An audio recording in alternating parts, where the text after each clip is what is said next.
চলে যাচ্ছি আমাদের প্রথম ঘটনায়, যে ঘটনাটি আমরা শুনবো আমাদের এখানে আফনান ভাই আছেন তার মুখ থেকে। তো চলে যাচ্ছি আমাদের আজকের ভূত এফএম-এর প্রথম ঘটনায়। আসসালামু আলাইকুম লিসেনার্স, আফনান বলছি। আজকে আমারও মন খারাপ রাসেল ভাই, যে লাকি আকামদের মতো একজন লিজেন্ডারি শিল্পী আমাদের ছেড়ে চলে গেছেন। আমরা ওনার আত্মার মাগফিরাত কামনা করি এবং ওনার শোক সন্তপ্ত পরিবারের প্রতি গভীর সমবেদনা জানিয়ে আজকে আমি আমার প্রথম স্টোরিটা বলতে চাচ্ছি। আসলে আজকে আমি যে ঘটনাটি শেয়ার করব, এটা একজন ট্রেন চালক, মানে ট্রেন ড্রাইভার। এই পেশাটাই খুব অদ্ভুত, তাই না? মানে এবং এই ধরনের যারা ট্রেন চালান তাদের সাথে আমাদের কথা, দেখা, যোগাযোগ সবকিছুই অনেক কম হয়। তো আমি আপনার দুটো ঘটনা আছে, এই জন্য আমি আপনাকে তখন বলিনি, এখন বললাম যে এই জন্য আমি এই ঘটনাটা আগে বলতে বললাম, একটু ডিফারেন্ট টাইপের একটা মানুষের কাছ থেকে এই ঘটনাটা পাওয়া।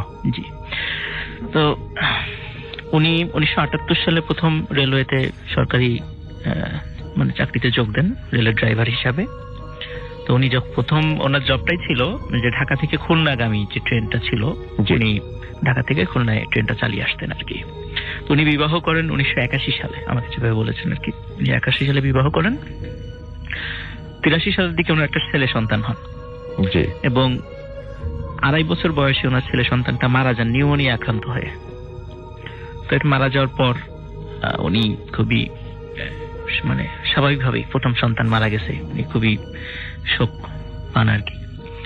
তো উনি এর মধ্যেই মানে মারা যাওয়ার পরেই ওনার সাথে অদ্ভুত কিছু ঘটনা ঘটতে থাকে, যেটা আজকে আমাদের যে ঘটনাটা আর কি। তো উনি মারা যাওয়ার প্রথম 3-4 মাস বেশ স্বাভাবিক ছিলেন, কোনো সমস্যা হয়নি। 3-4 মাস পর থেকে উনি রাত্রে স্বপ্ন দেখতে থাকেন ওনার এই সন্তানকে। স্বপ্নে দেখছেন যে ওনার সন্তান ওনার সাথে খেলাধুলা করছে, গল্প করছে, কথা বলছে, এরকম উনি স্বপ্ন দেখতে থাকেন। তো একদিন হঠাৎ উনি স্বপ্নে দেখেন ওনার সন্তান খেলতে খেলতে হঠাৎ ওনার গলা মানে চেপে ধরেছে। আচ্ছা। তো চেপে ধরার সাথে সাথে ওনার ঘুম ভেঙে যায়। ঘুম ভাঙার পরে উনি খুব পানি তেষ্টা অনুভব করেন। তো উনি ওনার স্ত্রীর পাশেই শুয়েছিলেন, ঘর অন্ধকার ছিল। তো উনি ডিম লাইটের যে আলো ছিল ওখানে পাশে পানির জগ রাখা ছিল, উনি সেখানে গিয়ে 1 গ্লাস পানি পান করে। পানি পান করে যখনই আবার শুতে যাবেন বিছানায়, তখন দেখেন ওনার ওই সন্তানটা ঠিক বিছানার মাঝখানে বসে আছে এবং বসে 2 হাত সামনের দিকে এগিয়ে দিয়েছে, বাবা আমাকে কোলে নাও বলছে। তখন ওনার না ওই সময় আর কোনো সেন্স কাজ করছিল না যে ওনার সন্তান যে মারা গেছে। হঠাৎ করে ওনার ওই সন্তানকে দেখে ওনার সেন্স কাজ করছিল না। ওনার সন্তানকে উনি কোলে নিয়েছে। কোলে নেওয়ার পরে ওই সন্তান বলছে, বাবা আমাকে ছাদে নিয়ে চলো, আমি ছাদে যাব, তোমার সাথে খেলবো। আসলে তখন যে এত রাত হয়েছে ওইটাও উনি ভুলে গেছেন। উনি ওনার সন্তানকে নিয়ে ছাদে চলে গেছেন, ছাদে গিয়ে খেলাধুলা করেছেন। আবার একটা সময় ছেলে বলেছে যে বাবা চলো এখন ঘুমাবো। উনি আবার ওই সন্তানকে নিয়ে এসে শুয়ে পড়েছেন। কিন্তু সকাল যখন হয়েছে, এই যে রাতে এত ঘটনা যে ঘটেছে। প্রিয় লিসেনার্স, আশা করছি আপনারা সবাই ভালো আছেন। আপনাদের কথা মাথায় রেখে আমরা কিন্তু সবথেকে ভয়ঙ্কর ভূত এফএমগুলো একত্রিত করে আপনাদেরকে শুনিয়ে থাকি। আজকের এই এপিসোডটির মাধ্যমে আমি আপনাদেরকে শোনাতে যাচ্ছি আরজে রাসেল ভাই, আরজে আফনান ভাই সহ অন্যান্য যারা আরজে আছে তাদের মুখ থেকে ভয়ানক কিছু ইমেল ঘটনা। আশা করতেছি আপনাদের আজকের এই এপিসোডটি ভালো লাগবে। একটি রিকোয়েস্ট থাকবে, যারা কার কোনটা গল্প ভালো লাগলো সেটা কিন্তু অবশ্যই কমেন্ট বক্সে করতে বলবেন না। আর এই রকম সকল ভয়ানক ঘটনা একত্রিত পেতে আমাদের চ্যানেলটিকে অবশ্যই সাবস্ক্রাইব করে রাখবেন এবং বেল আইকনটি বাজিয়ে রাখবেন, যেন আমাদের ভিডিওগুলো সবার আগে আপনার কাছে পৌঁছাতে পারে। তো প্রিয় লিসেনার্স, চলেন ধারাবাহিকভাবে গল্পগুলো শুনে আসি। উনি একদম বেমালুম ভুলে গিয়েছিলেন এবং উনি পরে কিভাবে মনে করেছেন সেটাও আমরা বলবো গল্পের পর্যায়ে এসে। উনি সকালে সেটা বেমালুম ভুলে যান, কিছুতেই মনে করতে পারেন না রাতে কি ঘটনা ঘটেছে। এরকম প্রায় প্রতি রাতেই ঘটতে থাকে, কিন্তু উনি সকালে ভুলে যান সেটা। ওনার স্ত্রী এটা বেশ কিছুদিন যাবৎ ফলো করেছেন, যে উনি রাত্রেবেলা উঠে কোথাও যেন চলে যান এবং আবার বেশ আধা ঘন্টা 1 ঘন্টা পর আবার ফিরে আসেন। তখন স্ত্রী ওনাকে জিজ্ঞেস করছে, তুমি রাত্রেবেলা কোথায় যাও? তখন উনি বলে, কই রাত্রে তো আমি কোথাও যাই না। তখন বলছেন, না তুমি যাও, এরকম ঝগড়াঝাটি হয়েছে, কোথায় যাও? তখন উনি সেটা অস্বীকার করেন। স্ত্রীর মনে খুব সন্দেহ হয়েছে, ঘটনা কি, সে রাত্রে কোথায় যায় এবং আমাকে বলে না। একদিন স্ত্রী মানে ঘুমিয়েছিল যখন, তো উনি ওই একই ঘটনা, কিন্তু ওই যে ওনার সন্তানকে দেখেছে, সন্তানকে নিয়ে উনি বাইরে যাবেন, দেখে যে পাশে ঘুমিয়ে আছে তার সন্তান, ওই সন্তানকে উঠে নিয়ে বাইরে যাবেন। ওনার স্ত্রী এটা ফলো করেছে, কিন্তু দেখেছে তার সাথে কেউ নাই, দেখেছে ওনার স্বামী কোথায় যেন বাইরে যাচ্ছেন। আচ্ছা, উনি কিছুক্ষণ পরে ওনার ওনার পিছু নেন আর কি, পিছু নিয়ে দেখে যে উনি ছাদে চলে যাচ্ছেন, বাড়ির ছাদে। তো ছাদে গিয়েছেন, তো উনি যখন পরে গিয়েছেন সাথে সাথে উনি যেই ঘটনাটি দেখেছেন এটা আসলে ওনার স্ত্রীও দেখার জন্য আসলে প্রস্তুত ছিলেন না। দেখে ওনার স্বামী ওনার ওই ছোট সন্তান, যে 2.5 বছরের সন্তান যে মারা গেছে, সেই সন্তানকে নিয়ে খেলাধুলা করছে ছাদের উপরে। আচ্ছা, উনি ওই জিনিসটা দেখার সাথে সাথে চিৎকার দেন, চিৎকার দেওয়ার সাথে সাথে ওনার স্বামীর মানে হুঁশ ফিরে আসে। তখন হুঁশ ফিরে আসে, বলে যে কি ব্যাপার, আমি ছাদে কেন? ওনার স্বামী তখন বলছে আমি ছাদে কেন? তখন স্ত্রী বলে যে এই যে তুমি এতক্ষণ আমাদের ওই বাবুর সাথে খেলছিলা। বলে কই, আমি কোথায় খেলছিলাম, আমি ছাদে কেন? উনি কিছুতেই সেটা মনে করে, পরে যখন বলেছে এতদিন যে ঘটনাগুলো ঘটেছে তখন ওনার মনে আসছে যে হ্যাঁ আসলে আমি এরকম স্বপ্ন দেখতাম, আমি প্রতি রাত্রে দেখতাম আমার সন্তান আমার পাশে ঘুমিয়ে আছে, সে আমাকে বলে যে চলো বাবা ছাদে গিয়ে খেলাধুলা করব। তখন ওনার এই সব ঘটনা তখন ওনার মনে, তখন উনি বলেন যে আমার সাথে এই ঘটনা ঘটেছে। তো যাই হোক, ওনার স্ত্রীও খুব ভয় পান এবং তারপরে ওনারা বেশ পাশের এক মসজিদের ইমাম সাহেবের কাছ থেকে একটু ঝাড়ফুঁক নিয়ে আসেন, পানি পড়া নিয়ে আসেন, যাতে করে পরবর্তীতে ঘটনা না ঘটে। কিন্তু রাসেল ভাই এরপরে ওনার সাথে আরো সাংঘাতিক ঘটনা ঘটা শুরু করে। যারা বেসিক্যালি ঈশ্বরদী থেকে হার্ডিন্স ব্রিজ পার হয়েছেন, লিসেনারদের মধ্যে যারা, তারা জানেন ঈশ্বরদী থেকে হার্ডিন্স ব্রিজ পার হওয়ার সময়, ঈশ্বরদী পার হওয়ার পরপরই হার্ডিন্স ব্রিজ তো মাটি থেকে অনেক উঁচু, ওই উঁচু করার জন্য তো মাটি ফেলে ফেলে ওই মাটি থেকে অনেক উঁচু করতে হয় রাস্তাটা। এবং হার্ডিন্স ব্রিজ ওঠার জন্য যে রেল লাইনের পথটা, এটা কিন্তু মাটি থেকে অনেক উঁচু। যারা জানেন ওইদিকে গিয়েছেন তারা দেখেছেন। উনি ঈশ্বরদী থেকে যখন ট্রেন নিয়ে হার্ডিন্স ব্রিজের দিকে আসছিলেন, তখন হার্ডিন্স ব্রিজ থেকে মানে হয়তো 1-1.5 কিলোমিটার আগে হঠাৎ উনি দেখছেন রেল লাইনের মাঝখানে ওনার ওই সন্তানটা দাঁড়িয়ে আছে, এবং ওনার ওই সন্তানটার মাথাটা না অস্বাভাবিক রকমের বড়, মানে অনেক বড় মাথা, এরকম মাথা হওয়ার কথা নয়, অনেক বড় মাথা। তো এটা দেখে উনি ওনার পাশের ড্রাইভারকে বলেন, ভাই দেখেন তো, আমরা জানি রেলে কিন্তু 2জন ড্রাইভার থাকে, তো পাশের ড্রাইভারকে বলেন ভাই দেখেন তো সামনে আপনি কিছু দেখতে পাচ্ছেন? উনি বলেন না, আমি তো কিছু দেখতে পাচ্ছি না। তখন বলে যে ভাই সামনে আমি একজন মানুষ দেখতে পাচ্ছি, ট্রেনের গতি তো কম, আমি কি থামাবো? বলে না, এখানে কোনো মতেই থামানো যাবে না, একে তো এখানে ডাকাতের ভয় আছে, দ্বিতীয় কথা এই মুহূর্তে হঠাৎ করে গাড়ি থামালে একটা বগি যদি ওখানে লাইনচ্যুত হয়, তাহলে একটা বগি যদি কাত হয়ে যদি এক পাশে পড়ে যায়, ট্রেনের প্রত্যেকটা বগিতে একটার সাথে একটা লাগানো থাকে, তাহলে ট্রেনটা কিন্তু অনেক নিচে গিয়ে পড়বে এবং পৃথিবীর ইতিহাসে একটা স্মরণকালের ভয়াবহ ট্রেন দুর্ঘটনা ঘটবে আর কি। উনি থামাতে চেয়েছিলেন কিন্তু ওই পাশের ড্রাইভার থামাতে দেননি। কেন উনি থামাতে চেয়েছেন এই কারণে, হয়তো আমার সন্তান, ওই যে ওই ওনার একটা আবেগ কাজ করছিল, হয়তো আমার সন্তান, কারণ ওই সময় ওনার সেন্স কাজ করছিল না আর কি। তো উনি ট্রেনটা থামাতে দেন নাই পাশের ড্রাইভার, ট্রেনের গতিতে চলে গেছে। উনি ভেড়ামারা স্টেশনে যাওয়ার পরে ওখানকার যেই স্টেশন মাস্টার ছিলেন তাড়াতাড়ি ট্রেন থেকে নেমে ওনাকে বলেছেন যে আপনি একটু ঈশ্বরদী এবং পাকশি স্টেশনে একটু খবর নিয়ে দেখেন এই 2 জায়গার মাঝখানে কোনো অ্যাক্সিডেন্ট হয়েছে কিনা, এবং এই রিপোর্টটা পোড়াদা স্টেশনে পাঠিয়ে দেন, আমি পোড়াদা ট্রেন নিয়ে গেলে আমি ওখান থেকে রিপোর্টটা নিব। এবং উনি যখন পোড়াদা স্টেশনে যান, পোড়াদা স্টেশন মাস্টারের কাছ থেকে খবরটা নিতে যান, এবং পোড়াদা স্টেশন মাস্টার বলে যে না, আজকে এবং এই রাত্রেবেলা কিছুক্ষণের মধ্যে এখানে এই ধরনের কোনো দুর্ঘটনা ঘটেনি। ওখানে পুলিশরা গিয়েছিল, স্টেশন মাস্টার নিজে গিয়েছিলেন এইটুকু জায়গার মধ্যে, এখানে কোনো ধরনের কোনো দুর্ঘটনার আলামত নাই, এবং এত রাত্রে ওইখানে মানে বাচ্চা আসার তো প্রশ্নই আসে না, এরকম বলেছে।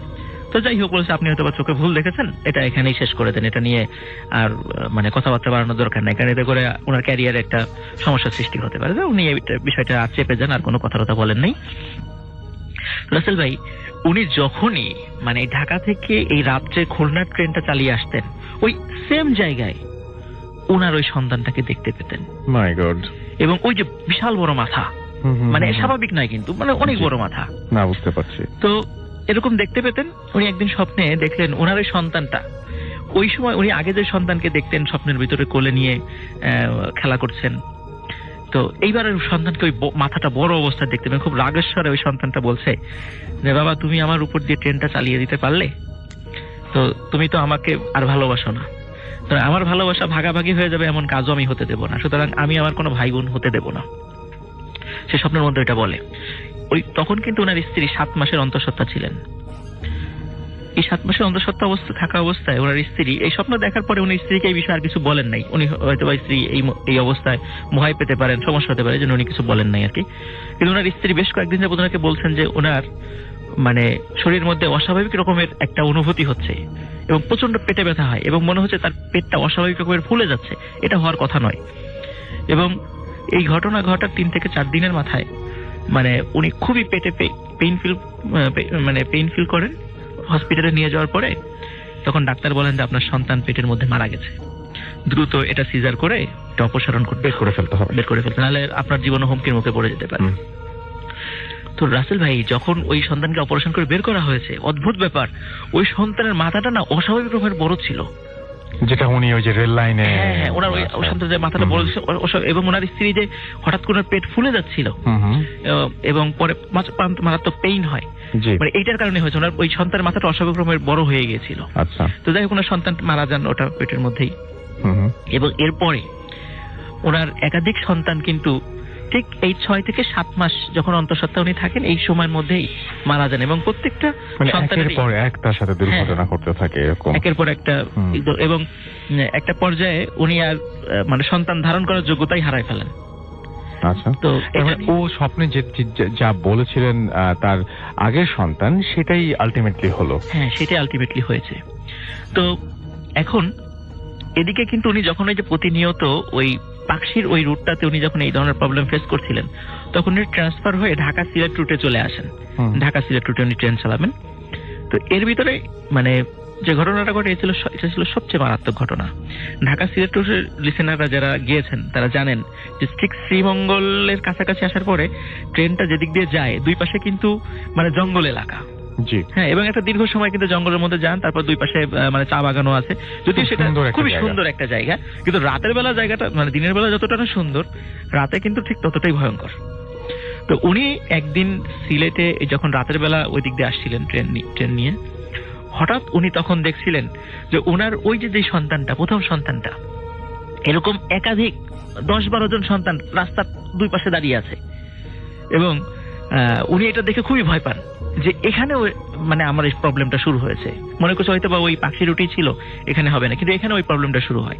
এবং উনি ট্রেনটা থামান নাই, ট্রেনটা যথারীতি ট্রেন চলছে ট্রেনের গতিতে। উনি হঠাৎ করে ফিল করলেন এই 7-8 জন এই ছোট ছোট বাচ্চা এবং অনেক বড় মাথার আকৃতির এবং সবাই একই রকম চেহারা, প্রত্যেকের চেহারা ওনার সন্তানের মতো, এবং এই 7-8 জনই ট্রেনের মধ্যে ঢুকে পড়েছে, ইঞ্জিনের মধ্যে। আচ্ছা, ঢুকে ওনার সাথে ধস্তাধস্তি শুরু করেছে এবং ওরা প্রত্যেকেই ট্রেনটার হুইলটা টান দিয়ে এটা থামানোর চেষ্টা করছে। ওনার সাথে যে মানে কো ড্রাইভার ছিল সে আবার একটু ক্লান্ত ছিল, ওনাকে বলেছিল ভাই আমি একটু ঘুমাবো, আমাকে একটু পরে ডেকে দিয়েন, কারণ ট্রেনের 2 জন ড্রাইভার থাকে, আমরা জানি যে একজন চালান বেসিক্যালি, আরেকজন সাথে থাকেন মানে সহযোগী হিসাবে। আচ্ছা, তো উনি বারবার চেষ্টা করছেন, চিৎকার করছিলেন তাকে, কিন্তু ওনার ঘুম কিছুতেই ভাঙছে না। আর ওই যে ছোট ছোট যেই বাচ্চারূপী যেই জিনিসগুলো ওখানে এসেছিল ওরা বারবার ট্রেনটা থামানোর চেষ্টা করছিল এবং উনি খুব ধস্তাধস্তি শুরু করেছে কোনো মতে যে ট্রেনটা থামাতে না পারে। ওই একটা ডেঞ্জারাস একটা জায়গায় রাতের বেলা, ওখানে কিন্তু ডাকাতের ভয় আছে এমনিতেও। তো উনি অনেক চেষ্টা করেছেন থামাতে না পারে, কিন্তু এরকম ধস্তাধস্তির একটা পর্যায়ে কেন জানি ওনার পাশের ড্রাইভারের ঘুম ভেঙে যায়। ঘুম ভেঙে উনি দেখেন উনি কিসের সাথে, শূন্যের সাথে ধস্তাধস্তি শুরু করেছেন। তো উনি বলেন ভাই কি করেন আপনি তো ট্রেনের মানে দরজা দিয়ে পড়ে যাবেন বাইরে। উনি তাড়াতাড়ি মানে পড়ে যাওয়ার মতোই অবস্থা হয়ে গেছে, তাড়াতাড়ি যে ওনাকে ধরে ফেলেছেন। এবং তখন আবার ওনার হুঁশ হয়েছে, দেখে যে না আশেপাশে এখন আর কেউ নেই, তখন আর কেউ ছিল না। তখন উনি বেশ মাসখানেক তখন ছুটি নেন, ছুটি নিয়ে দীর্ঘদিন উনি মানে একটু ট্রিটমেন্ট করেন যে হয়তো ওনার সাইকোলজিক্যাল কোনো প্রবলেম হয়েছে কিনা। আবার ডাক্তার বলছেন না আপনার কোনো সাইকোলজিক্যাল প্রবলেম নাই, আমি এটাই ভাবছিলাম যে সাইকোলজিক্যাল কোনো প্রবলেম হবে, সিজোফ্রেনিয়ার প্রবলেম নাই, হ্যালুসিনেশনও হয় নাই, এরকম তারা কোনো কিছু বলতে পারেন নাই আর কি। তো যাই হোক রাসেল ভাই, ওনার স্ত্রী কিন্তু স্থায়ীভাবে মানে সন্তান ধারণ অনুপযোগী, ডাক্তার বলে দিয়েছেন আপনি আর কখনো সন্তান ধারণ করতে পারবেন না। তো ওনার এই বিষয় নিয়ে ওনার মনে খুবই কষ্ট ছিল। তো উনি ওনার বাড়ির পাশে একদিন এক রিকশালার সাথে তার পরিচয় হয়। রিকশালা একটু ধার্মিক ছিলেন আর কি, হুজুর গোছের একজন ছিলেন। তো রিকশালা একদিন ওনাকে বলছেন ভাই আপনার সবসময় দেখি মন টন খারাপ, তা কি আমাকে বলা যায়? তা উনি বলছেন যে আসলে আমার তো আসলে সন্তান হয় না, এরকম ঘটনা ছিল। তখন রিকশালা বলেন যে আচ্ছা ঠিক আছে, আমি আপনাকে একটা সমাধান দিতে পারি। তো সমাধানে যদি আপনার সন্তান হয় তো অনুরোধ যে আপনি আমার কথা কাউকে বলবেন না। তো উনি বলেন আচ্ছা ঠিক আছে বলবো না। তখন উনি একটা পানি পড়া দেন মানে আপনি এবং আপনার স্ত্রী টানা 3 মাস এটা খাবেন এবং পরে কি হয় আমাকে জানাবেন। তো 3 মাস পরে সত্যি অদ্ভুত ব্যাপার, আল্লাহর কি ইচ্ছা, উনি ওই রিকশাওয়ালাকে বলেন যে হ্যাঁ আমার স্ত্রী মানে সন্তান সম্ভব। এবং যেই ডাক্তার আগে তাকে দিয়েছিল তারা মানে বলেছে যে এটা অসম্ভব ব্যাপার, এটা হতেই পারে না, হ্যাঁ, যে উনি সন্তান সম্ভব হবেন। তো যাই হোক, সবাই আশ্চর্য হয়ে গেছে, কারণ ওনার একটা মেজর অপারেশন হয়েছিল যার কারণে ওনার কোনো সম্ভাবনাই ছিল না, এটা একটা মিরাকল আর কি। তো ওনার যখন 3 মাস হয়ে গেল তখন ওই সুসংবাদটা যখন রিকশাওয়ালাকে দিলেন, বললেন ঠিক আছে এখন আপনি টানা 10 মাস আমি আবার পানি পরে দিচ্ছি, পানি শেষ হয়ে গেলে মিশিয়ে খাবেন, এইভাবে স্বামী স্ত্রী খেতে থাকবেন 10 মাস সন্তান ভূমিষ্ঠ হওয়ার আগ পর্যন্ত। কিন্তু শর্ত একটাই যে আপনি কাউকে বলবেন না যে আপনি আমার কাছ থেকে ট্রিটমেন্টটা নিয়েছেন। কিন্তু সমস্যা হলো উনি যখনই ওনার এই সন্তান হয়ে আত্মীয় স্বজনদের প্রচন্ড প্রেশার ছিল যে তুমি কোন ডাক্তারের কাছে গিয়েছিলে, কার কাছ থেকে ট্রিটমেন্ট নিয়েছে আমাকে বলো, আমরাও যাবো, এরকম মানে ওনার উপর খুব প্রেশার ছিল। সন্তান ভূমিষ্ঠ হওয়ার পর এরকম প্রেশারে একদিন বলেই দিয়েছেন যে আমি না ওই রিকশাওয়ালার কাছ থেকে এই ট্রিটমেন্টটা নিয়েছি। তো স্বাভাবিকভাবেই লোকজন, ওনার পরিচিত আত্মীয় স্বজনরা ওনার কাছ থেকে সহযোগিতা নেওয়ার জন্য গিয়েছিলেন। রাসেল ভাই যাওয়ার পরে দেখা গেছে যে ওই যে রিকশাওয়ালা যে বাড়িতে থাকতেন, তো যখনই গিয়েছে বলছে এই রিকশাওয়ালা তো মাত্র কয়েকদিন আগে ওনার রিকশাটা বিক্রি করে দিয়ে স্ত্রী সন্তান নিয়ে কোথায় যে চলে গেছে কেউ জানে না। রাসেল ভাই আমাকে যিনি বলেছেন ওনার নাম ইয়াহিয়া আর কি, ডাকনাম ইয়াহিয়া, কিন্তু অফিসিয়াল নাম ওনার ইয়াহিয়া না, উনি যদি রিটায়ার করেছেন সঙ্গত কারণ ওনার অফিসিয়াল নেমটা বলা যাবে না। তো উনি কিন্তু এখনো ওই রিকশাওয়ালাকে খোঁজেন যে এই লোকটা কোথায় আছে। বাচ্চা কি হয়েছিল পরে? হ্যাঁ রাসেল ভাই এটা বলি, ওনার কিন্তু এরপরে 3টা সন্তান হয়েছে। এবং ওনার যে প্রথম সন্তান সেটা ছেলে সন্তান, উনি রিকশাওয়ালা আবার শর্ত দিয়েছিল আপনার যে কটা সন্তান হবে তাকে প্রথমে মাদ্রাসায় কোরআনের শিক্ষায় শিক্ষিত করবেন, তারপর আপনি জেনারেল লাইনে পড়াবেন। ওনার প্রথম সন্তান কোরআনে হাফেজ হয়েছিল, ওনার প্রথম সন্তান বুয়েটের সিভিল ইঞ্জিনিয়ার, এবং উনি বর্তমানে বিদেশে আছেন, কানাডাতে আছেন ওনার প্রথম সন্তান, এবং খুব ভালো একটা পজিশনে আছে। ওনার দ্বিতীয় সন্তান কন্যা সন্তান, সে ঢাকা ইউনিভার্সিটির বর্তমানে মাইক্রোবায়োলজি ডিপার্টমেন্টে পড়ে, এবং সে সন্তানও কিন্তু ওই মেয়ে যে সেও কিন্তু সাধারণ মেয়েদের মতো না, খুবই পর্দানসীন মেয়ে, এবং সে কোরআনে হাফেজা। এবং ওনার সর্বশেষ যে ছোট একটা সন্তান আছে, সে সন্তান বর্তমানে এবার ইন্টারমিডিয়েট পরীক্ষা দিচ্ছে আর কি। তো আমাকে এই গল্পটা বলেছেন যে এইভাবে ওনার জীবনে প্রথম সন্তান হারানোর পরে যে এই যে ভয়ঙ্কর যে অভিজ্ঞতা, আমরা কিন্তু সানন্দ রাসেল ভাই এই পর্যন্ত আমার লাইফে আজকে প্রথম আমি একজন ট্রেন ড্রাইভারের গল্প নিয়ে আসতে সক্ষম। আমরা এটা শুনেছি বাট এটা খুবই রেয়ারলি পাওয়া যায়। Thank you very much. Hello, ধন্যবাদ রাসেল ভাই। আসসালামু আলাইকুম স্যার, আমার নাম শুভ, আমি আসছি ধামে থেকে। আজকে আমি যে ঘটনা বলবো সেটা আমার ফ্রেন্ড বন্ধুকে নিয়ে, বন্ধু এবং বন্ধুর মাকে নিয়ে। এটা 2002 কিংবা 1-এর দিকে ঘটনা। ওই সময়টা হ্যান্ডসেট ছিল খুব কম, ল্যান্ডফোন ছিল। তো আমার ফ্রেন্ডের বাবা জব করতো, তো সে স্বাভাবিকভাবে রাত 7টা-8টার দিকে বাসায় আসতো। তো একদিন হঠাৎ করে আসতে খুব লেট হচ্ছে, মানে অলরেডি 8:30-9টার দিকে 9টা বেজে গেছে। তো ওই মুহূর্তে তার মা এবং বাবা, তার মা এবং তার যে ছেলে চুবাইয়া, তো সে বলল যে তোমার বাবা অনেক লেট করে আসছে, চলো তোমার কাকার পাশে ওখানে ল্যান্ড ফোন আছে, ওখানে যে ফোন দিই তোমার বাবা কোথায় আছে, কখন আসবে। এই বলে রুম থেকে বের হবে। তো আমি আগেই এখন বলছি, ওদের রুমটা হলো 3 পাশ ঘর। ওর দাদি এক পাশে থাকে, আরেক পাশে ঘর ভাড়া দেয় আর কি, ভাড়াটিয়া থাকে, আর এক পাশে ওরা থাকে। পুরো বাড়িটাই বাউন্ডারি করা। তো ওরা যখন বের হচ্ছিল আর কি, দরজা খুলে যখন বারান্দায় বের হয়েছে, বারান্দা গ্রিল করা আর কি, তো বারান্দায় গ্রিলের সামনে যখন গেছে আর কি, বারান্দায় দেখে যে দুয়ারে একটা সাদা শাড়ি পরা এক মহিলা, আঁচলগুলা আপনার দুয়ারে মাটিতে আর কি মিলে আছে। তো প্রথম ওর মা এবং অজু ভাইয়ের দেখে ভাবছিল যে দাদি, এত রাতে দাদি কেন বের হলো, অলরেডি লাইট অফ দাদির ঘরে। দেখার পর ওর মা একটু জড়িয়ে কি চিৎকার দিয়ে বললো যে এই আপনি কে ওখানে। তো যখনই কথাটা বলছে ওই মুহূর্তে ওই যে দাঁড়িয়েছিল যে মহিলাটা আর কি, সে ওদের দিকে ফিরে তাকায়। ফিরে তাকানোর পর এতই একটা বিশ্রী একটা চেহারা, মানে জুবাইয়ের মা দেখার সাথে সাথে একটা চিৎকার দিয়ে জুবাইয়ের চোখ ধরে ফেলছিল। যে কারণ জুবাই দেখে ছোট, বয়স তখন অনেক কম, যদি দেখে ভয় পাবে, তো চোখ ধরে ফেলে। চোখ দেওয়ার পর মানে একটা জোরে চিৎকার দেয়। চিৎকার দেওয়ার পর ওই মহিলা আস্তে আস্তে আস্তে আস্তে ঘর থেকে মানে দুয়ার থেকে আর কি, দুয়ার থেকে ওদের যে ঘেট ছিল ঘেরের দিকে আস্তে আস্তে আস্তে আস্তে বের হয়ে যায়। তো এটা করে আর পরে আর বের হয়নি। তো অনেক এই মহিলা ঘর বাড়ি থেকে বের হওয়া যাওয়ার পর সে একটু চিলাচিলি করলো বাসায়, তার কাকা সবাই আসলো কি, আসার পর তারপর সবাইকে বলে এই ঘটনা। তো তারপর জানা গেল যে ওর বাবা আসলো, জানা গেল যে ওদের বাসায় মানে এইরকম একটা জিনিস সবসময় ঘোরাঘুরি করে আর কি। তো কোনো ক্ষতি করে না আর কি, পারিবারিক যারা আছে ওখানে ক্ষতি করে না আর কি। এই ছিল আমার একটা ছোট একটা ঘটনা। ওকে, আপনার আরেকটা ঘটনা আমরা শুনে ফেলি চটপট। আমার একটা ঘটনা ছিল, সেটা হলো আমার বন্ধু বাবু, আমরা অনেকে ছিলাম সেদিন। তো হঠাৎ করে প্ল্যান করলাম, আমাদের এলাকায় একটা বিল ছিল। তো আমরা সবচেয়ে বেশিরভাগ বিলটার নাম বলি কাজিয়াঙ্গের বিল আর কি।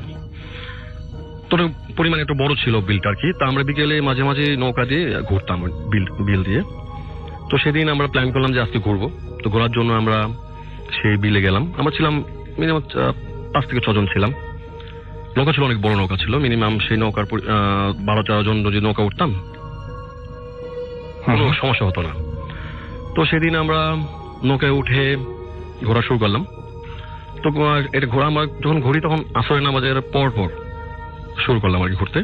তো একটু ঘুরতে তো আমরা ওখানে প্ল্যান করলাম যে আমরা ওখানে যে একটা বিলের উপরে যে একটা টং থাকে আর কি, যেখানে পাহারা দেয়, সেই টঙে যাবো আর কি। প্ল্যান করলাম যে চলো যাই আমরা টঙে যাই, বসি একটু কতক্ষণ।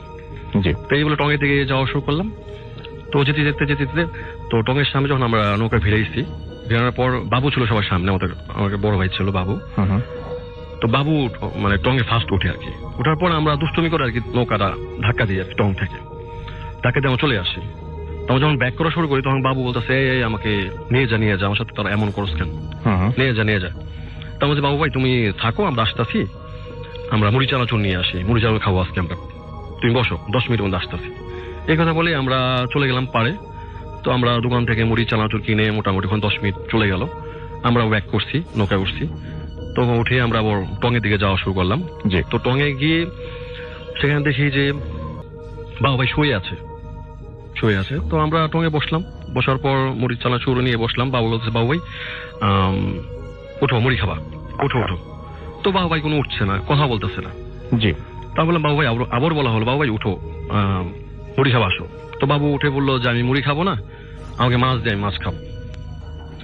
তো আমরা অবাক হয়ে গেলাম, কি হঠাৎ করে এই ধরনের কথা। আমি ভাই ফাইজামি করো না, আসো মুড়ি খাও। কয় না আমি মুড়ি খাবো না, আমাকে মাছ দে, আমি মাছ খাবো। তো আমরা ঘটনাটা ক্যাচ করলাম যে হয়তো বা কোনো খারাপ কিছু বা হয়েছে।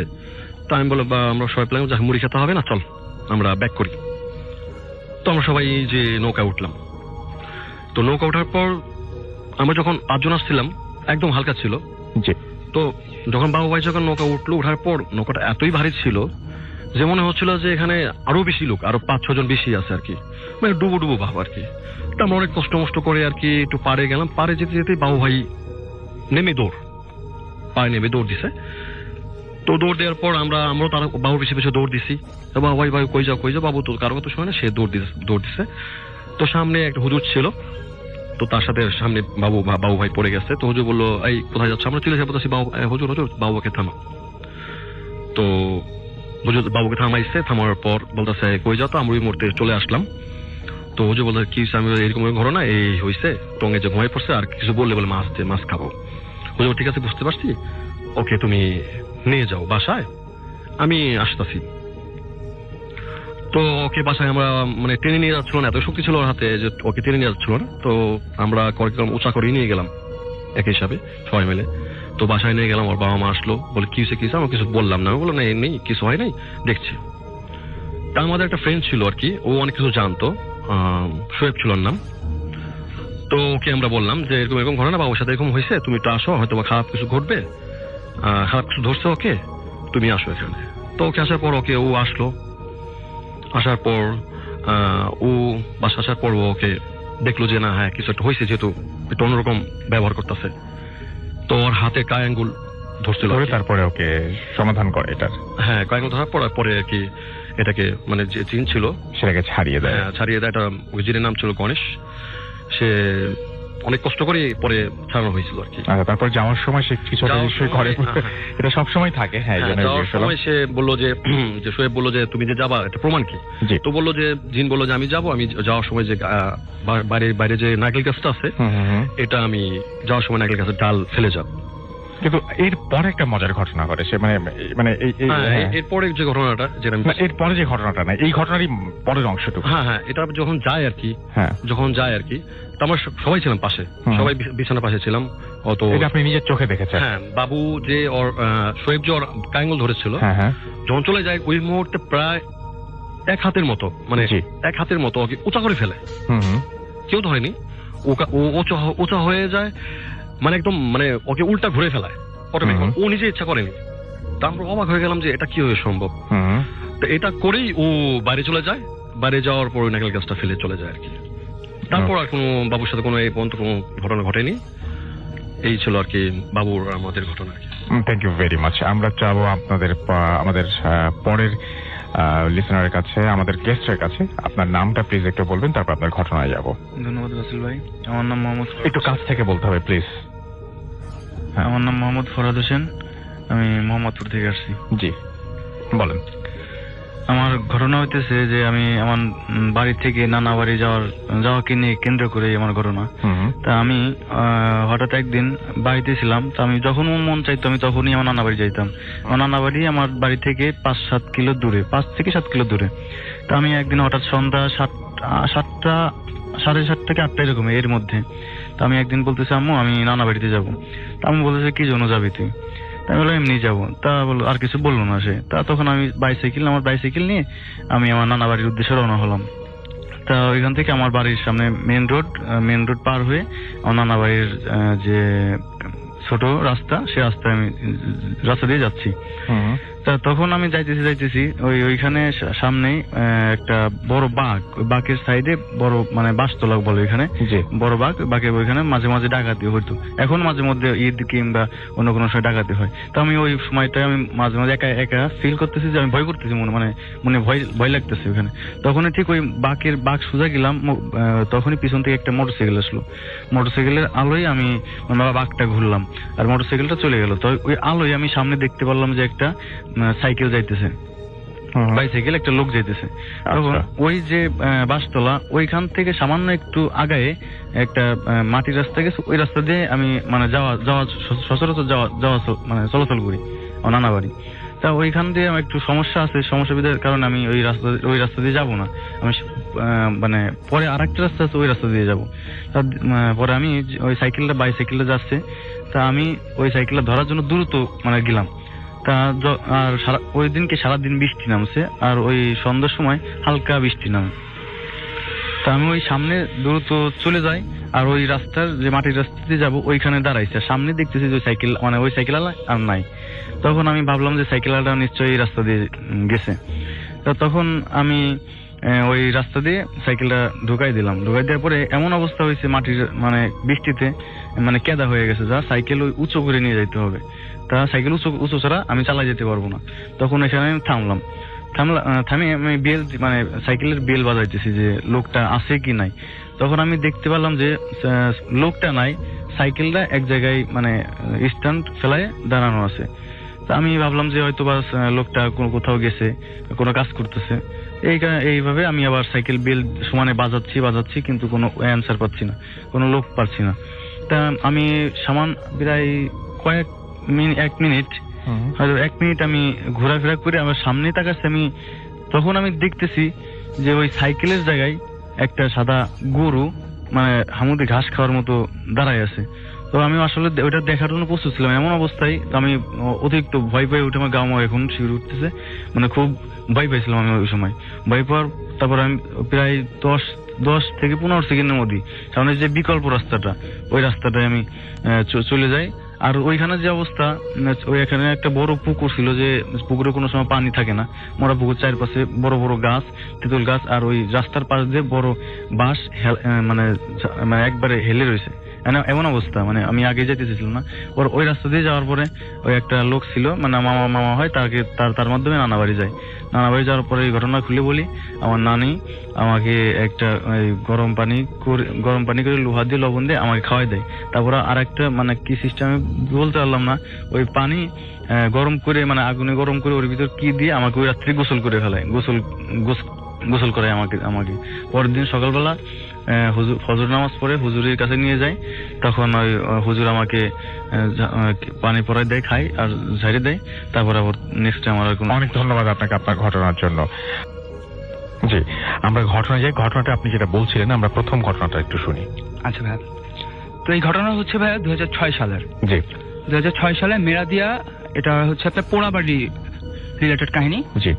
তো পোড়াবাড়ির আশেপাশে মানে কিছু গ্রাম ছিল বা বাড়ি ছিল। তো আমি যে ঘটনাটা কালেক্ট করা হয়েছে আমার এক বড় ভাই ইমরান ভাইয়ের কাছ থেকে। তো ইমরান ভাইয়ের কাছ থেকে ঘটনাটা আমরা শুনেছি এভাবে যে পোড়াবাড়ির আশেপাশে একটা বাড়ি ছিল, বাড়ির একটা ছেলে ছিল। তো ছেলের নাম হচ্ছে সুমন, ওর বয়স 7 থেকে 8 বছরের মতো ভাইয়া। তো সুমন অনেকটা মানে চঞ্চল টাইপের ছেলে ছিল এবং অনেকটা কিউট ছিল। তো যার কারণে সুমনকে সবাই আদরও করতো, আবার বকাবকি তো করতোই ওর চঞ্চলতার কারণে। তো ভাই কাহিনীটা এমন ভাবে শুরু হয় যে কোনো এক শনিবারে 12টার দিকে, দুপুর 12টার দিকে সুমন হারায় যায়। আচ্ছা, ঠিক আছে। তো সুমন হারায় যায়। আর ভাইয়া বলে রাখা ভালো যে সুমনের বাবা মার আর কোনো সন্তান ছিল না, সুমন একাই তাদের সন্তান ছিল। তো অনেক তদবির করে সুমনকে তারা মানে নিজেদের ইয়েতে আনা হয়। পরে এখন সুমন হারিয়ে যাওয়ার পরে বাবা মা অনেক খোঁজাখুঁজি করে। তো খুঁজতে খুঁজতে এমন অবস্থা হয় যে ভাইয়া 2 দিন যাবত তোকে খুঁজে পাওয়া যায় না। তো এর মধ্যে মানে যেদিন হারানো যায় ওদিনই একটা বৃদ্ধ লোক এসে বলে যে সুমনকে আমি দেখেছি পোড়াবাড়িতে। ঠিক আছে। তো পোড়াবাড়ি ওখানে খোঁজা হয়, কিন্তু পোড়াবাড়ির ওখানে আসলে সুমনকে পাওয়া যায়নি, কারণ পোড়াবাড়িটা ছিল পুরোটা দেয়াল দিয়ে ঘেরা। তো পরে ভাইয়া 2 দিন কেটে যায়। 2 দিন কেটে যাওয়ার পর একদিন সুমনের বয়সী কিছু ছেলে তো বলতেছে যে সুমনকে আমরা দেখছি। তা সুমনকে তোমরা কোথায় দেখছো? তো বলতেছে যে আমি পোড়াবাড়িতে সুমনকে দেখছি। তা এখন কেউ বিশ্বাস করতেছে না, কারণ ভাইয়া পোড়াবাড়ি আবার একটা কাহিনী আছে। আমি ছোট করে কাহিনীটা একটু যদি বলেন তো বলতে পারি। জি বলেন প্লিজ। পোড়াবাড়ির কাহিনীটা হচ্ছে এরকম যে পোড়াবাড়িটা ছিল 3 জন সন্ন্যাসীর। তো 3 জনের মধ্যে 2 জন ছিল মহিলা, একজন বৃদ্ধ আর একজন নারী, আরেকটা ছিল পুরুষ। তো তারা শুধু সন্ন্যাস এবং সন্ন্যাসের জন্যই আর কি বাসায় থাকতো। তো তারা এখানে ধ্যান করতো। তো একদিন দেখা গেল যে বাড়িটায় আগুন লেগে গেছে। আগুন লেগে যাওয়ার পরে বাড়িটা যখন মানে আগুন নিভানো হলো, তো নিভানোর পরে আর বাড়ির ভিতরে কোনো লাশ খুঁজে পাওয়া যায়নি ভাইয়া। তো এতে হয়েছে যে গ্রামের লোকজন বিভিন্ন ধরনের মতামত দিছে যে হতে পারে যে লাশটা হতে পারে তারা সন্ন্যাস করতে করতে গায়েব হয়ে গেছে বা কিছু একটা হয়েছে। আবার কেউ কেউ বলতেছে যে বাড়িটা তারা সকালে আগুন লাগিয়ে তারা গ্রাম ছেড়ে চলে গেছে। আর বাড়িটা ছিল আপনার চারপাশে দেয়াল দিয়ে ঘেরা। আচ্ছা, দেয়াল দিয়ে ঘেরা, এত উঁচু দেয়াল যে এখানে একটা 7-8 বছরের বাচ্চার তো যাওয়ার প্রশ্নই আসে না।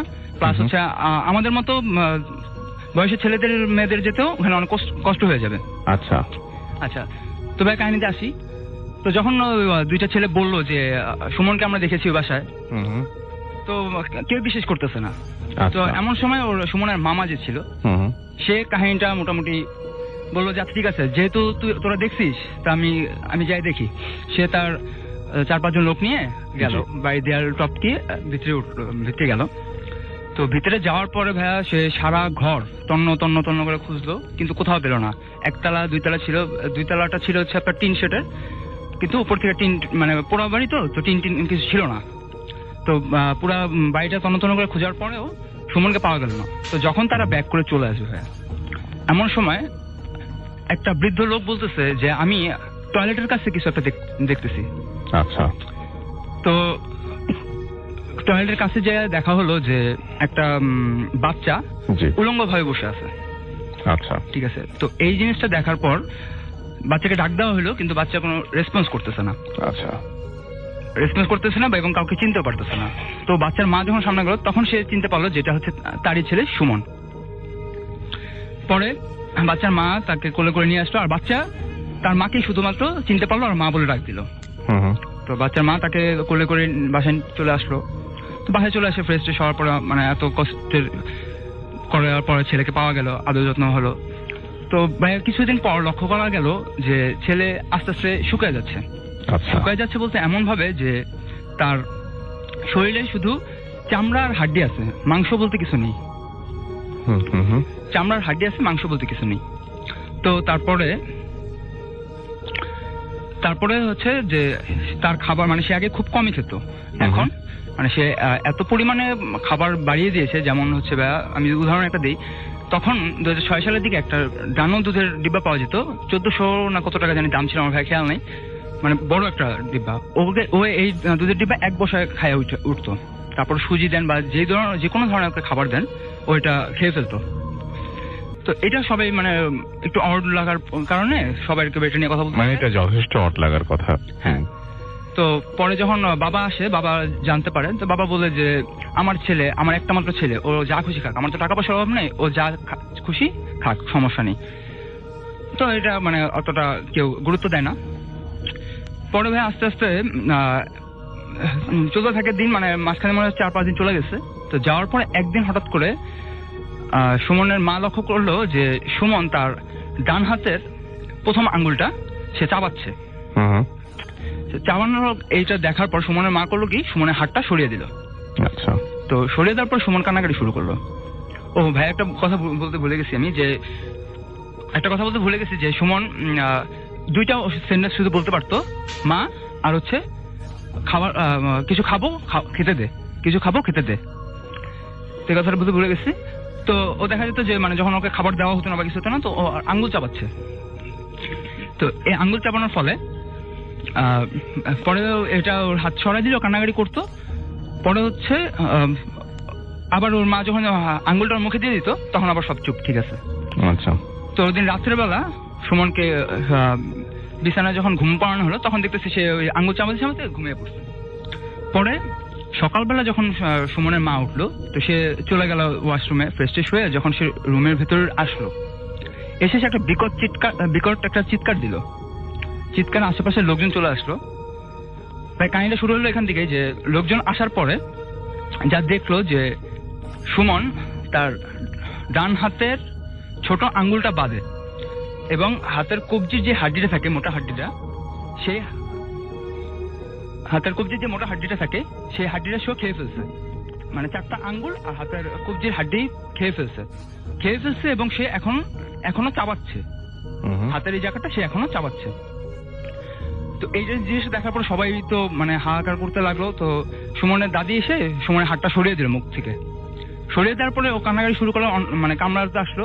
আর ভাই একটা জিনিস সে খেয়াল করলো যে সে যে তার হাত খেয়ে ফেলছে, কিন্তু বিছানার উপরে 2 ফোঁটা ব্লাড ছাড়া আর কোনো রক্ত নেই।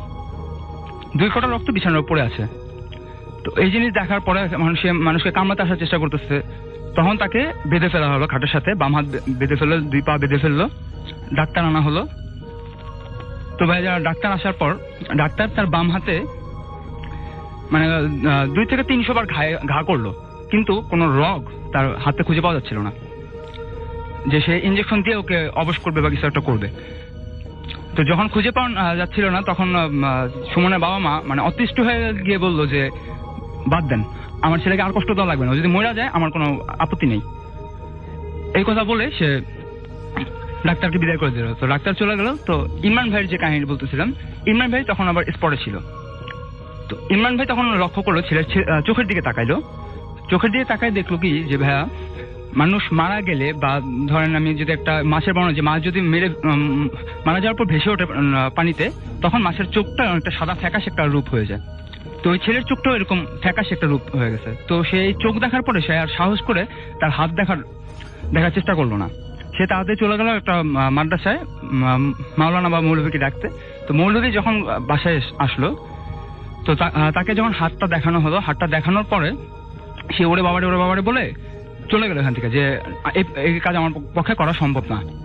পরে তাকে যখন ধরা হলো, সে বললো যে এটা গ্রামে একটা মহামারী ঢুকছে, অনেক ক্ষতি করতে পারে, এই কাজ আমি কেন, কেউই করতে পারবে না, আমার মাফ করে দিয়ে, আমার বাচ্চার অনেক ইচ্ছা আছে, এই বলে সে চলে গেল।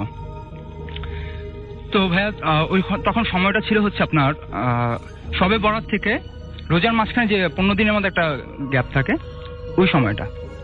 তো ওই সময় আবার বাইরের কান্ট্রি থেকে আমাদের দেশে ইসলাম প্রচারের জন্য কিছু লোক আসতো।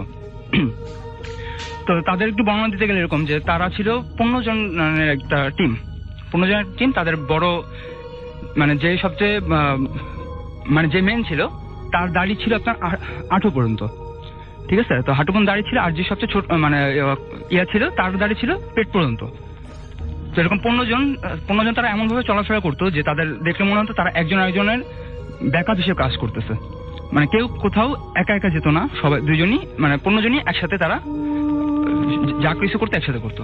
তো সুমনের বাবা এসে তাদের কাছে মানে অনেক আকুতি মিনতি করলো যে আপনি প্লিজ আমার ছেলেটাকে দেখেন, আমার ছেলেটা এই অবস্থা। তো তারা কখনো এইসব কাজে যায় না। তো বাবার এই দেখে তারা বললো আচ্ছা ঠিক আছে আমরা যাবো আপনাদের বাসায়। তো বাসায় আসার পরে তারা এমন ভাবে দাঁড়ালো যে মানে একজন আরেকজনকে সাপোর্ট করে দাঁড়িয়েছে আর বলছে যে আপনারা দরজাটা ফাঁক করে তারপর দাঁড়ান। পরে তাকে যে মেইন হুজুর ছিল তাকে হাতটা দেখানোর পরে সে হাতটা খুব ভালোভাবে দেখলো। দেখার পরে সে প্রশ্নটা করলো যে আচ্ছা আপনারা কি এখনো বুঝতে পারেননি যে আপনাদের ছেলেটা মৃত? তো এই কথাটা বলার পরে মানে সুমনের মা চিল্লাচিল্লি করে কান্নাকাটি শুরু করলো। তো কান্নাকাটি শুরু করার পরে সুমনের মাকে বলা হলো যে তুমি চুপ থাকো, আগে হুজুরের কথা বলতে দাও, তারপর তুমি কথা বলো। বলতেছে, তারপরে হুজুর বলতেছে যে ওর তো চোখটা দেখলে আপনারা বুঝতে পারছেন, কারণ চোখের উপরে একটা ফ্যাকাশে দাগ পড়ছে। এই দাগটা হচ্ছে কেউ মারা গেলে পরে। ও তো শনিবার দিন যেদিন হারায় গেছিল সেদিনে ও মারা গেছে।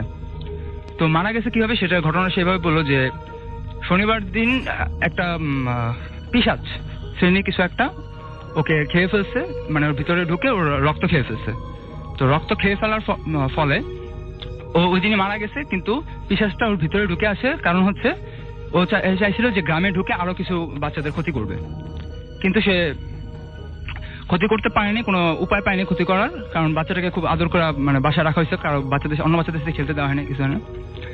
তারপরে দেখা গেল যে তো এখন সে কারো ক্ষতি করতে না পেরে সে বলতেছে যে মানে সে চলে যাওয়ার আগে সে যে গ্রামে এসেছিল এটা একটা প্রমাণ রাখার জন্য সে বাচ্চার হাতটা খেয়ে ফেলছে, এবং এই প্রমাণ রাখার জন্য সে কাজটা করছে ইনশাল্লাহ আর কোনো ক্ষতি করবে না, আমি আজকের মতো আসি, এই বলে হুজুরটা চলে গেল। তো ওই দিন রাত্রি ভাইয়া বাচ্চাটা সুমন মারা গেল। তো মারা যাওয়ার পরে সুমনকে কবর টবর দেওয়া হলো। পরে ভাইয়া এখন মনে হয় ওনাদের সন্তান হয়েছে, এরপরে নেক্সট সন্তান হয়েছে। আর ওর বাবা মনে হয় একটু পাগল টাইপের হয়ে গেছিল। পরে ভাই এখন আর কিছু বলতে পারি না, এখন খবর এটার কোনো ব্যাখ্যা আমি জানি না বা ওনার সম্পর্কে কোনো খবর নেই। তবে মেরাদিয়া হাট বা অন্যশ্রীতে একটা পোড়াবাড়ি আছে, এই সম্পর্কে যদি কেউ জানতে চায় অবশ্যই জানতে পারে। অনেক ধন্যবাদ আপনাকে আপনার ঘটনার জন্য।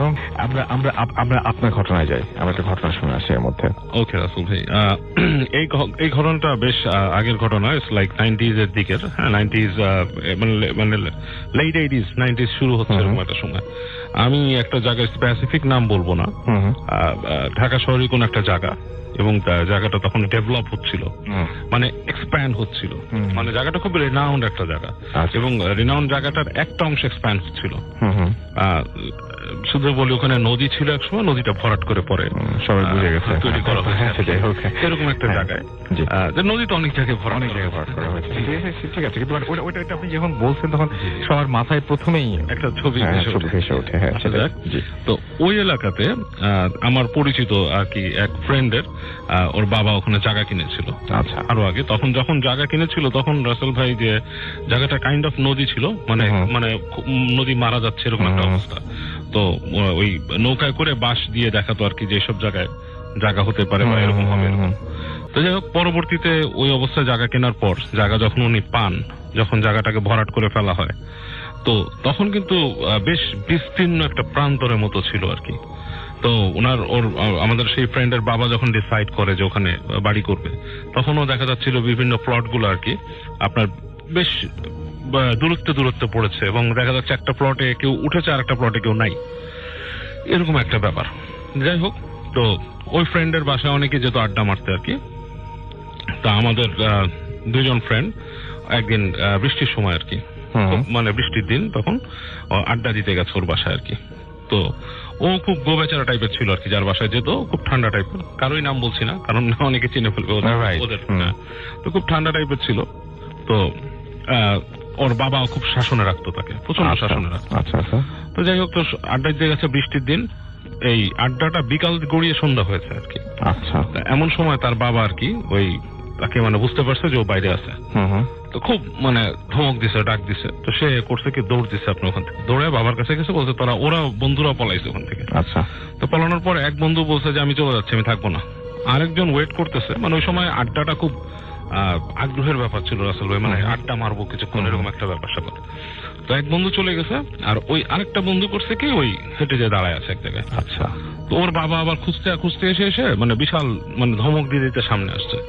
তো এটাতে সে আরো দৌড়াইছে, এবং দৌড়াতে ওই প্লটের একটা শেষ প্রান্তের দিকে, মানে শেষ প্রান্ত ঠিক না, মানে অনেক দূরে আর কি, এরপরে কিন্তু দেখা যায় না, অনেক দূর পর্যন্ত চলে গেছে জায়গাটা। এক জায়গায় এসে দাঁড়াইছে, দাঁড়ায় দেখতেছে তখন অলরেডি সন্ধ্যা আরো ঘনায় গেছে, বৃষ্টি হচ্ছে এবং টুপি বৃষ্টি পড়তেছে। তো এরকম সময় সে অনেকক্ষণ দাঁড়ায় আছে, বন্ধুর জন্য ওয়েট করতেছে। এর মধ্যে বেশ অন্ধকার হয়ে গেছে। তো হঠাৎ করে ও খেয়াল করলো যে পাশে একটা জায়গা ছিল, বাঁশের মতো হালকা ঘের দেওয়া আর কি, বাঁশের বেড়া দিয়ে। ওই জায়গায় পানির মধ্যে মনে হচ্ছে কিছু একটা মানে আপনার উপর দিকে উঠছে, লাইক মাছে ঘাই দেয় যেটাকে বলে, ওরকম টাইপের, কিন্তু বেশ বড় আকারের ঘাই। আচ্ছা, মানে বেশ ভাস করে উঠতেছে এরকম। আচ্ছা, তো চিন্তা করছে কি এত এই মাছের এই পুকুর, ছোট পুকুর, এটার মধ্যে এরকম কি, এরকম একটা অবস্থা কেন? এবং তারপর দেখতেছে যেখানে বড় ঘাই দিচ্ছে তার আশেপাশে অনেক ছোট ছোট অনেকগুলো মাছের মতো এরকমই উঠতেছে। তো অনেকক্ষণ তাকে একটু হেঁটে সামনে গেছে। তো এই সময় হঠাৎ করে ও দেখে যে একটা মানুষের মাথা আর কি, মানুষ মাথা তুলছে, মাথা তুলে বলতেছে বাবা গো এরকম চিৎকার করতেছে। ও প্রচন্ড ভয় পেয়ে গেছে আসল ভাই, হ্যাঁ, ও প্রচন্ড ভয় পেয়ে গেছে। ও ভয় পেয়ে ওখান থেকে দৌড় দিয়ে মানে জান নিয়ে দৌড় দিছে আর কি। তো দৌড় দিয়ে আসার পরে তো কাছে আসার পর দেখে যে ওখানে কেউ নাই। তো আরো হাটে আসার পর দেখে যে ওখানে টং দোকান, যেখানে চা বেচতো চাচা। তো তাকে যে বলছে যে চাচা আমি তো ওখানে গেছি, এরকম মাছের ইসের মধ্যে মানুষ পড়ে দিচ্ছে এবং চিল্লাইতেছে, খুবই একটা ভয়ের ব্যাপার স্যাপার। তো চাচা বলতেছে যে ওখানে তুমি যেও না, জায়গাগুলো খুব খারাপ। বলে কেন? বলে ওই জায়গাতে এখন চাষ করছে না, বাট কিছুদিন আগ পর্যন্ত এখানে আফ্রিকান মাগুর চাষ করতো, এবং ওখানে কিছু খারাপ মানুষ ছিল। তারা কি করতো, ওই মানুষজন আপনার কারোর সাথে শত্রুতা থাকলে তাকে মেরে ওখানে ফেলে দিত এবং ওই মাছ নাকি খেয়ে ফেলতো। তো বলে যে এখনো ওই জায়গাতে মানুষ হাঁটে না, প্রায় দেখে যে এরকম মানুষ ওখান থেকে উঠে মানে চিৎকার করতেছে বা আর্তনাদ করতেছে, ঠিক ওই পুকুরের পাশে অন্ধকারের মধ্যে বসে আছে, চিৎকার করতেছে এরকম। তো পরবর্তীতে ওইটা তো ওই সময়কার ঘটনা, সে মনে করেন এটা ভুলে যায়। তো ও পরবর্তীতে কিন্তু আরো যখন বড় হওয়ার পরে ওই এলাকা দিয়ে সে ঘোরাফেরা করতো, মানে যেত আর কি বন্ধুর বাসা টাসায়। তো একদিন বলছে যে ও গেছে ওখানে, ওই জায়গাটা দিয়ে যাচ্ছে, ওই যে যেখানে ও পুকুর দেখছিল ওই জায়গায়, যে দেখে যে একটা বাসা বাড়ি হয়ে গেছে ওখানে আশেপাশে, এসে একটা গলির মতো আছে, মানে পুরাই চেঞ্জ একটা সিনারিও। তো ওখানে কারেন্ট চলে গেছে আর কি।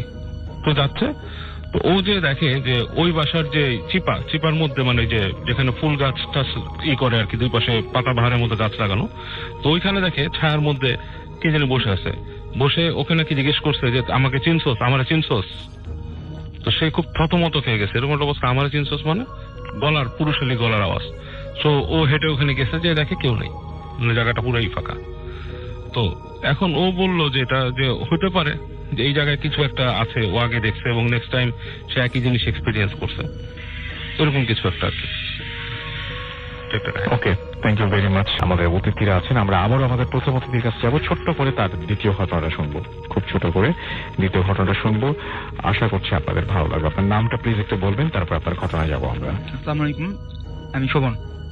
জি। তো আমার যে দ্বিতীয় ঘটনাটা ঘটে হচ্ছে আমার ফ্রেন্ডের সাথে। ফ্রেন্ডের নাম হচ্ছে সোহেল। ও মাঝে মাঝে প্রায় এসে বলতো আমাকে কি আড্ডায় বসে প্রায় এসে বলতো যে বন্ধু আমি তো একটা স্বপ্ন দেখতেছি কদিন যাবত। আচ্ছা, কিরকম স্বপ্ন? স্বপ্নটা হচ্ছে সে একটা মেয়ের পিছে পিছে হেঁটে যাচ্ছে। আচ্ছা, তো হেঁটে যাচ্ছে, কিন্তু পরে আর স্বপ্নটার মানে কোনো শেষ দেখতেছে না, যে মেয়ের চেহারাও দেখতে পাচ্ছে না, কিছু হচ্ছে না, মানে প্রায়ই দেখতো, 1-1.5 মাস তো স্বপ্নটা ওকে প্রায়ই দেখতো। তো পরে একদিন রাত্রেবেলা আমাকে 2টা 3টার দিকে আমাকে ফোন দিছে যে আমি তো মারা যেতাম।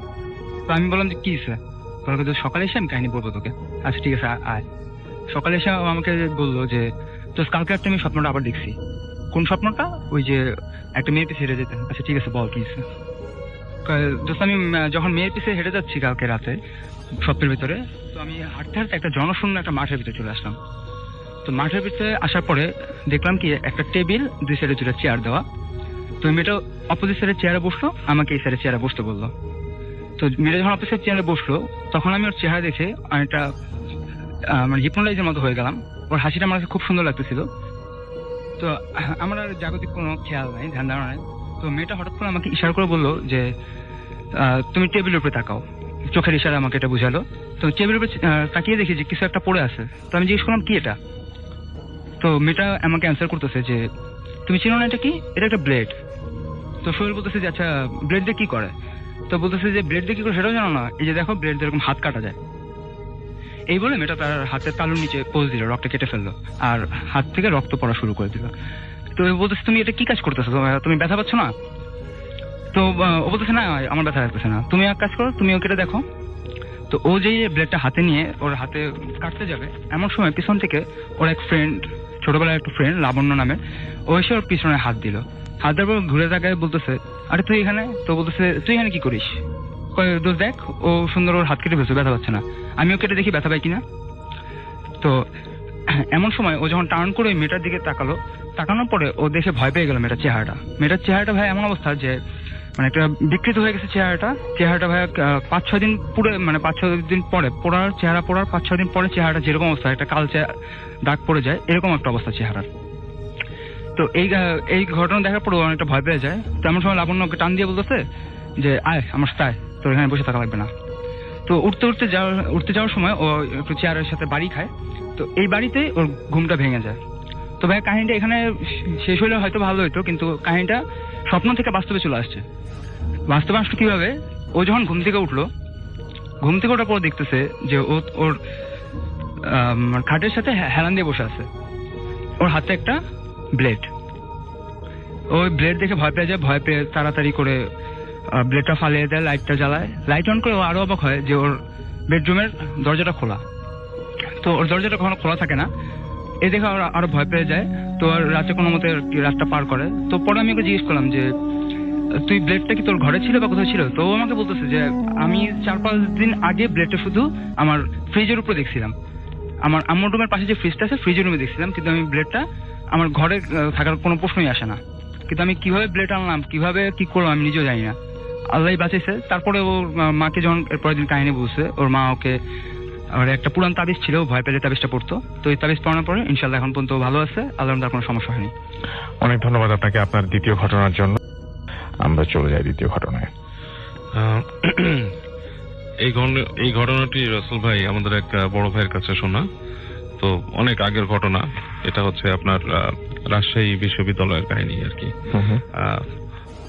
ওখানকার উনি ওখানে পড়াশোনা করতেন আর কি এক সময়। তো ওখানে অনেক কাহিনী নাকি প্রচলিত আছে, মানুষ অনেক কিছু দেখে আর কি সম্বন্ধে।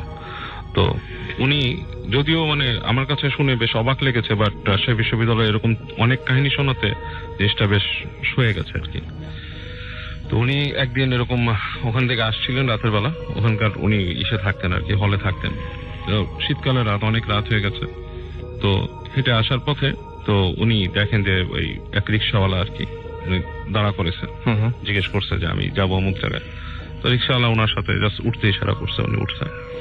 তো উনি রিক্সা উঠলেন, ওঠার পর রিক্সা উঠে রিক্সা যাচ্ছে, প্রচন্ড শীত। তো উনি মোটামুটি নিজেকে কভার আপ করে বসে আছেন। রিক্সা চলতে ঠিক ওই ওনাদের যেখান দিয়ে ঢুকে হলের রাস্তা দিয়ে ওখান দিয়ে যাচ্ছে। তো উনি বলতেছে যে আর কি যে আপনি এই রাস্তা দিয়ে যাচ্ছেন, একটু আস্তে চালান, আমার বাতাস বেশি লাগতেছে। রিক্সাওয়ালা খুব স্পিডে টানতেছিল, খুব করে যাচ্ছে, বাতাস যাচ্ছে। তো রিক্সাওয়ালা কোনো উত্তর দেয় না। তো উনি যখন নাকি এরকম মানে আর কি বেশ হয়ে গেছে, মানে বলতেছে কথাই শোনা না এবং উত্তরও দেয় না। তো উনি রিক্সাওয়ালাকে এরকম হাত দিয়ে টাচ করছে। যখন উনি হাত দিয়ে এরকম টাচ করছে পিঠের মধ্যে, তখন তাকে মাথায় মাফলার পেঁচানো ছিল রিক্সাওয়ালা, পুরো মাফলারটা মাথার থেকে পড়ে গেল। এবং উনি খেয়াল করলো যে মনে হলো যে মাথাই নেই, লাইক জাস্ট মাফলারটাই পড়ে গেল, ভেতরে সলিড কিছু ছিল না। আচ্ছা। এবং উনি এটা দেখে প্রচন্ড চিৎকার করে রিক্সার থেকে লাফ দিয়ে নেমে যায়। রিক্সাটা লাফ দিয়ে নেমে যায়, উনি দেখতেছে যে রিক্সাটা সামনে গিয়ে থেমে গেল, রিক্সাটা কিন্তু চলে যায় নাই। এবং উনি উঠে যখন একেবারে দৌড় দিতে গেছে, ওখানে যেয়ে দেখে যে কোনো মানে রিক্সাওয়ালার চিহ্ন নেই, জাস্ট রিক্সাটা আছে। এবং উনি ওই পথ থেকে মানে কোনো মতো দৌড়ে দৌড়ে বাসা আসছে এবং দোয়া পড়তে পড়তে, এবং উনি বলছে যে এরকম জিনিস নাকি রাজশাহী বিশ্ববিদ্যালয়ে অনেক হয়। আপনি নিশ্চয়ই রাসেল ভাইও অনেক শুনেছেন এই ধরনের ঘটনা। Alright, thank you so much. আমরা চলে যাবো বাবু ভাইয়ের লাস্ট একটা স্টোরি শুনবো আমরা, তারপরে আমরা বিরতিতে যাবো। লাস্ট আমরা যে স্টোরিটা শোনাবেন সেটা আমরা একটু শুনে ফেলি। জি হ্যাঁ রাসেল ভাই, এই কাহিনীটা বেশ আগের, অনেকদিন আগের কাহিনী।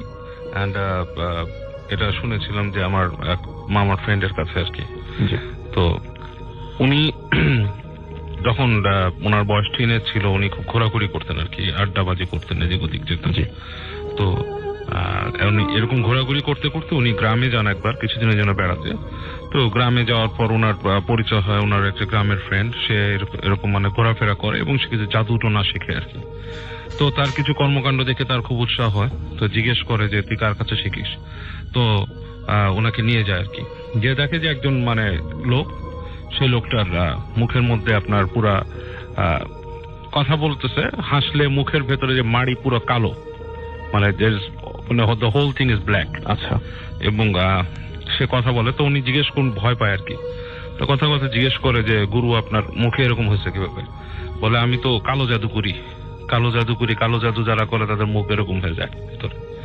এনিওয়েজ, তো তারপরে ওনাকে বলে যে উনি বলে যে আমাকে কিছু শেখান। তো বলে তোমাকে শিখতে গেলে তোকে ইসে যেতে হবে, মনসা দেবীর মন্দিরে যেতে হবে। ওখানে যে মানে কিছু টুকিটাকি বলে ওনাকে কিছু করতে। তো উনি এগুলো শুনে আগ্রহ পায়, কিন্তু কোনোদিন সাহস পায় না, কারণ মনসা দেবীর মন্দির নাকি সাপে ভর্তি আর কি পুরো জায়গাটা। তো যাক, ওখানে উনি কিছুদিন ওনার আশপাশে ঘোরাঘুরি করেন আর কি। তো ওইবার উনি চলে আসেন পরিচয়ের পরে। নেক্সট বার যখন উনি যান, তো উনি যে মানে আর কি ওখানে একদিন না 2 দিন যান। তারপর একদিন হঠাৎ করে শোনেন যে ওই সাধু যে ছিল বা যে সন্ন্যাসী, সে মারা গেছে। মারা যাওয়ার পর গ্রামের কেউ তাকে সৎকার করবে না, যদিও সে মানে ধর্ম অনুসারে সে সনাতন ধর্মাবলম্বী ছিল, কিন্তু তারাও আগ্রহী না তাকে করতে, কারণ সে পরবর্তীতে ওই ধর্মের বাইরেও উল্টাপাল্টা কাজ করতো আর কি। সুতরাং তাকে কেউ সৎকার করতে যাবে না। তো ওর যে ফ্রেন্ড ছিল, সে মোটামুটি দায়িত্বটা নেয় এবং তাকে নিয়ে আপনার ওই সৎকার করবে, পোড়ায় ফেলবে বা সামথিং লাইক দ্যাট, বা মাটিতে পুঁতে ফেলবে, কিছু একটা তাদের একটা রিচুয়াল আছে। তো যাই হোক, তো তাকে লাশ রেখে যায়, সাথে কেউ নাই। তো আমার যে ফ্রেন্ড ছিল তিনি আগ্রহ প্রকাশ করেন যে আমি সাথে থাকবো আর কি, তুই পাহারা দিব, তুই জোগাড় যন্ত্র কর। তো যখন নাকি উনি সে লাশের সাথে বসে আছে এবং তার লাশটা থাকতো আর কি, সে থাকতো হচ্ছে শ্মশানের কাছে একটা গাছ আছে, বট গাছের মতো আর কি, সেখানেই থাকতো। ওইখানেই নাকি তাদের ইটা থাকে মূল, তারা যে সাধনা টাধনা করে ওইখানে। তো উনি ওখানে বসে আছে, তো বলতেছে যে আস্তে আস্তে দুপুর গড়ায় বিকাল হয়ে যাচ্ছে, ওনার ফ্রেন্ড আসছে না তখনও, এবং বেশ মানে একটা ঠান্ডা বাতাস এরকম। তো বারবার উনি তাকাচ্ছে, বারবার ওনাকে যে শোয়ায় রাখছে, মানে একটা কাপড়ে মোড়ায় রাখছে, মুখের দিকটা একটু খোলা। আচ্ছা, তো যখন নাকি প্রায় সন্ধ্যা গড়ায় গেছে, এরকম একটা সময় হয়ে গেছে, লাইক গোধূলির আগে দিয়ে, উনি তখন একটু কনসার্ন যে বন্ধু আসতেছে না, এরকম আছে। তখন নাকি উনি হঠাৎ করে দেখে যে ওই লোকটা হঠাৎ করে নড়ে চড়ে বসে চোখ মেলছে। চোখ মেলে তার দিকে তাকায় বলতেছে যে অনেক কষ্ট, এরকম একটা সাউন্ড করতেছে, গোঙাচ্ছে। তো উনি তো ভয়ে মনে করেন যে আত্মা পুরাই বের হয়ে গেছে ভয়ে, এরকম একটা জায়গায় এরকম একটা জিনিস দেখছে। উনি ঝেড়ে দৌড় দেয় ওখান থেকে। তো দৌড় দিয়ে বের হয়ে এসে মানে হাঁপাতে এক জায়গায় উনি মানে বেশ ভয় পায়। তখন উনি শিভার করতেছে এরকম সময়, এবং অন্ধকার গড়ে আসতেছে। এই সময় দেখো ওনার বন্ধু আরো 2জন লোক নিয়ে আসতেছে আর কি, ওরকম টাইপেরই আর কি, তারা ওই ধরনেরই করে। তো ওর জিজ্ঞেস করে যে, বলে যে তোর কি হয়েছে? বলছে যে আমি ভয় পাইছি, আচ্ছা এরকম মনে দেখছি। তো ওনার বন্ধু বলে, আরে তুই কি দেখছিস, তুই দিকা নিয়ে যায় দেখে যে ওখানে যেরকমই ছিল আসলে লাশটা ওরকমই আছে, তার কিছুই হয়নি। যাই হোক, তারা তাকে সৎকার করে তাদের মতো, ওইটা পোড়ায় না, তারা মাটির নিচে কিভাবে সামহাও পুঁতে ফেলে বা সামথিং কিছু করে। তো করার পরে ওরা 2জন যখন চলে যাচ্ছে, তো বলতেছে যে তোমার বন্ধু এরকম করে কেন? তো বলতেছে যে ও কি দেখছে এরকম এসে।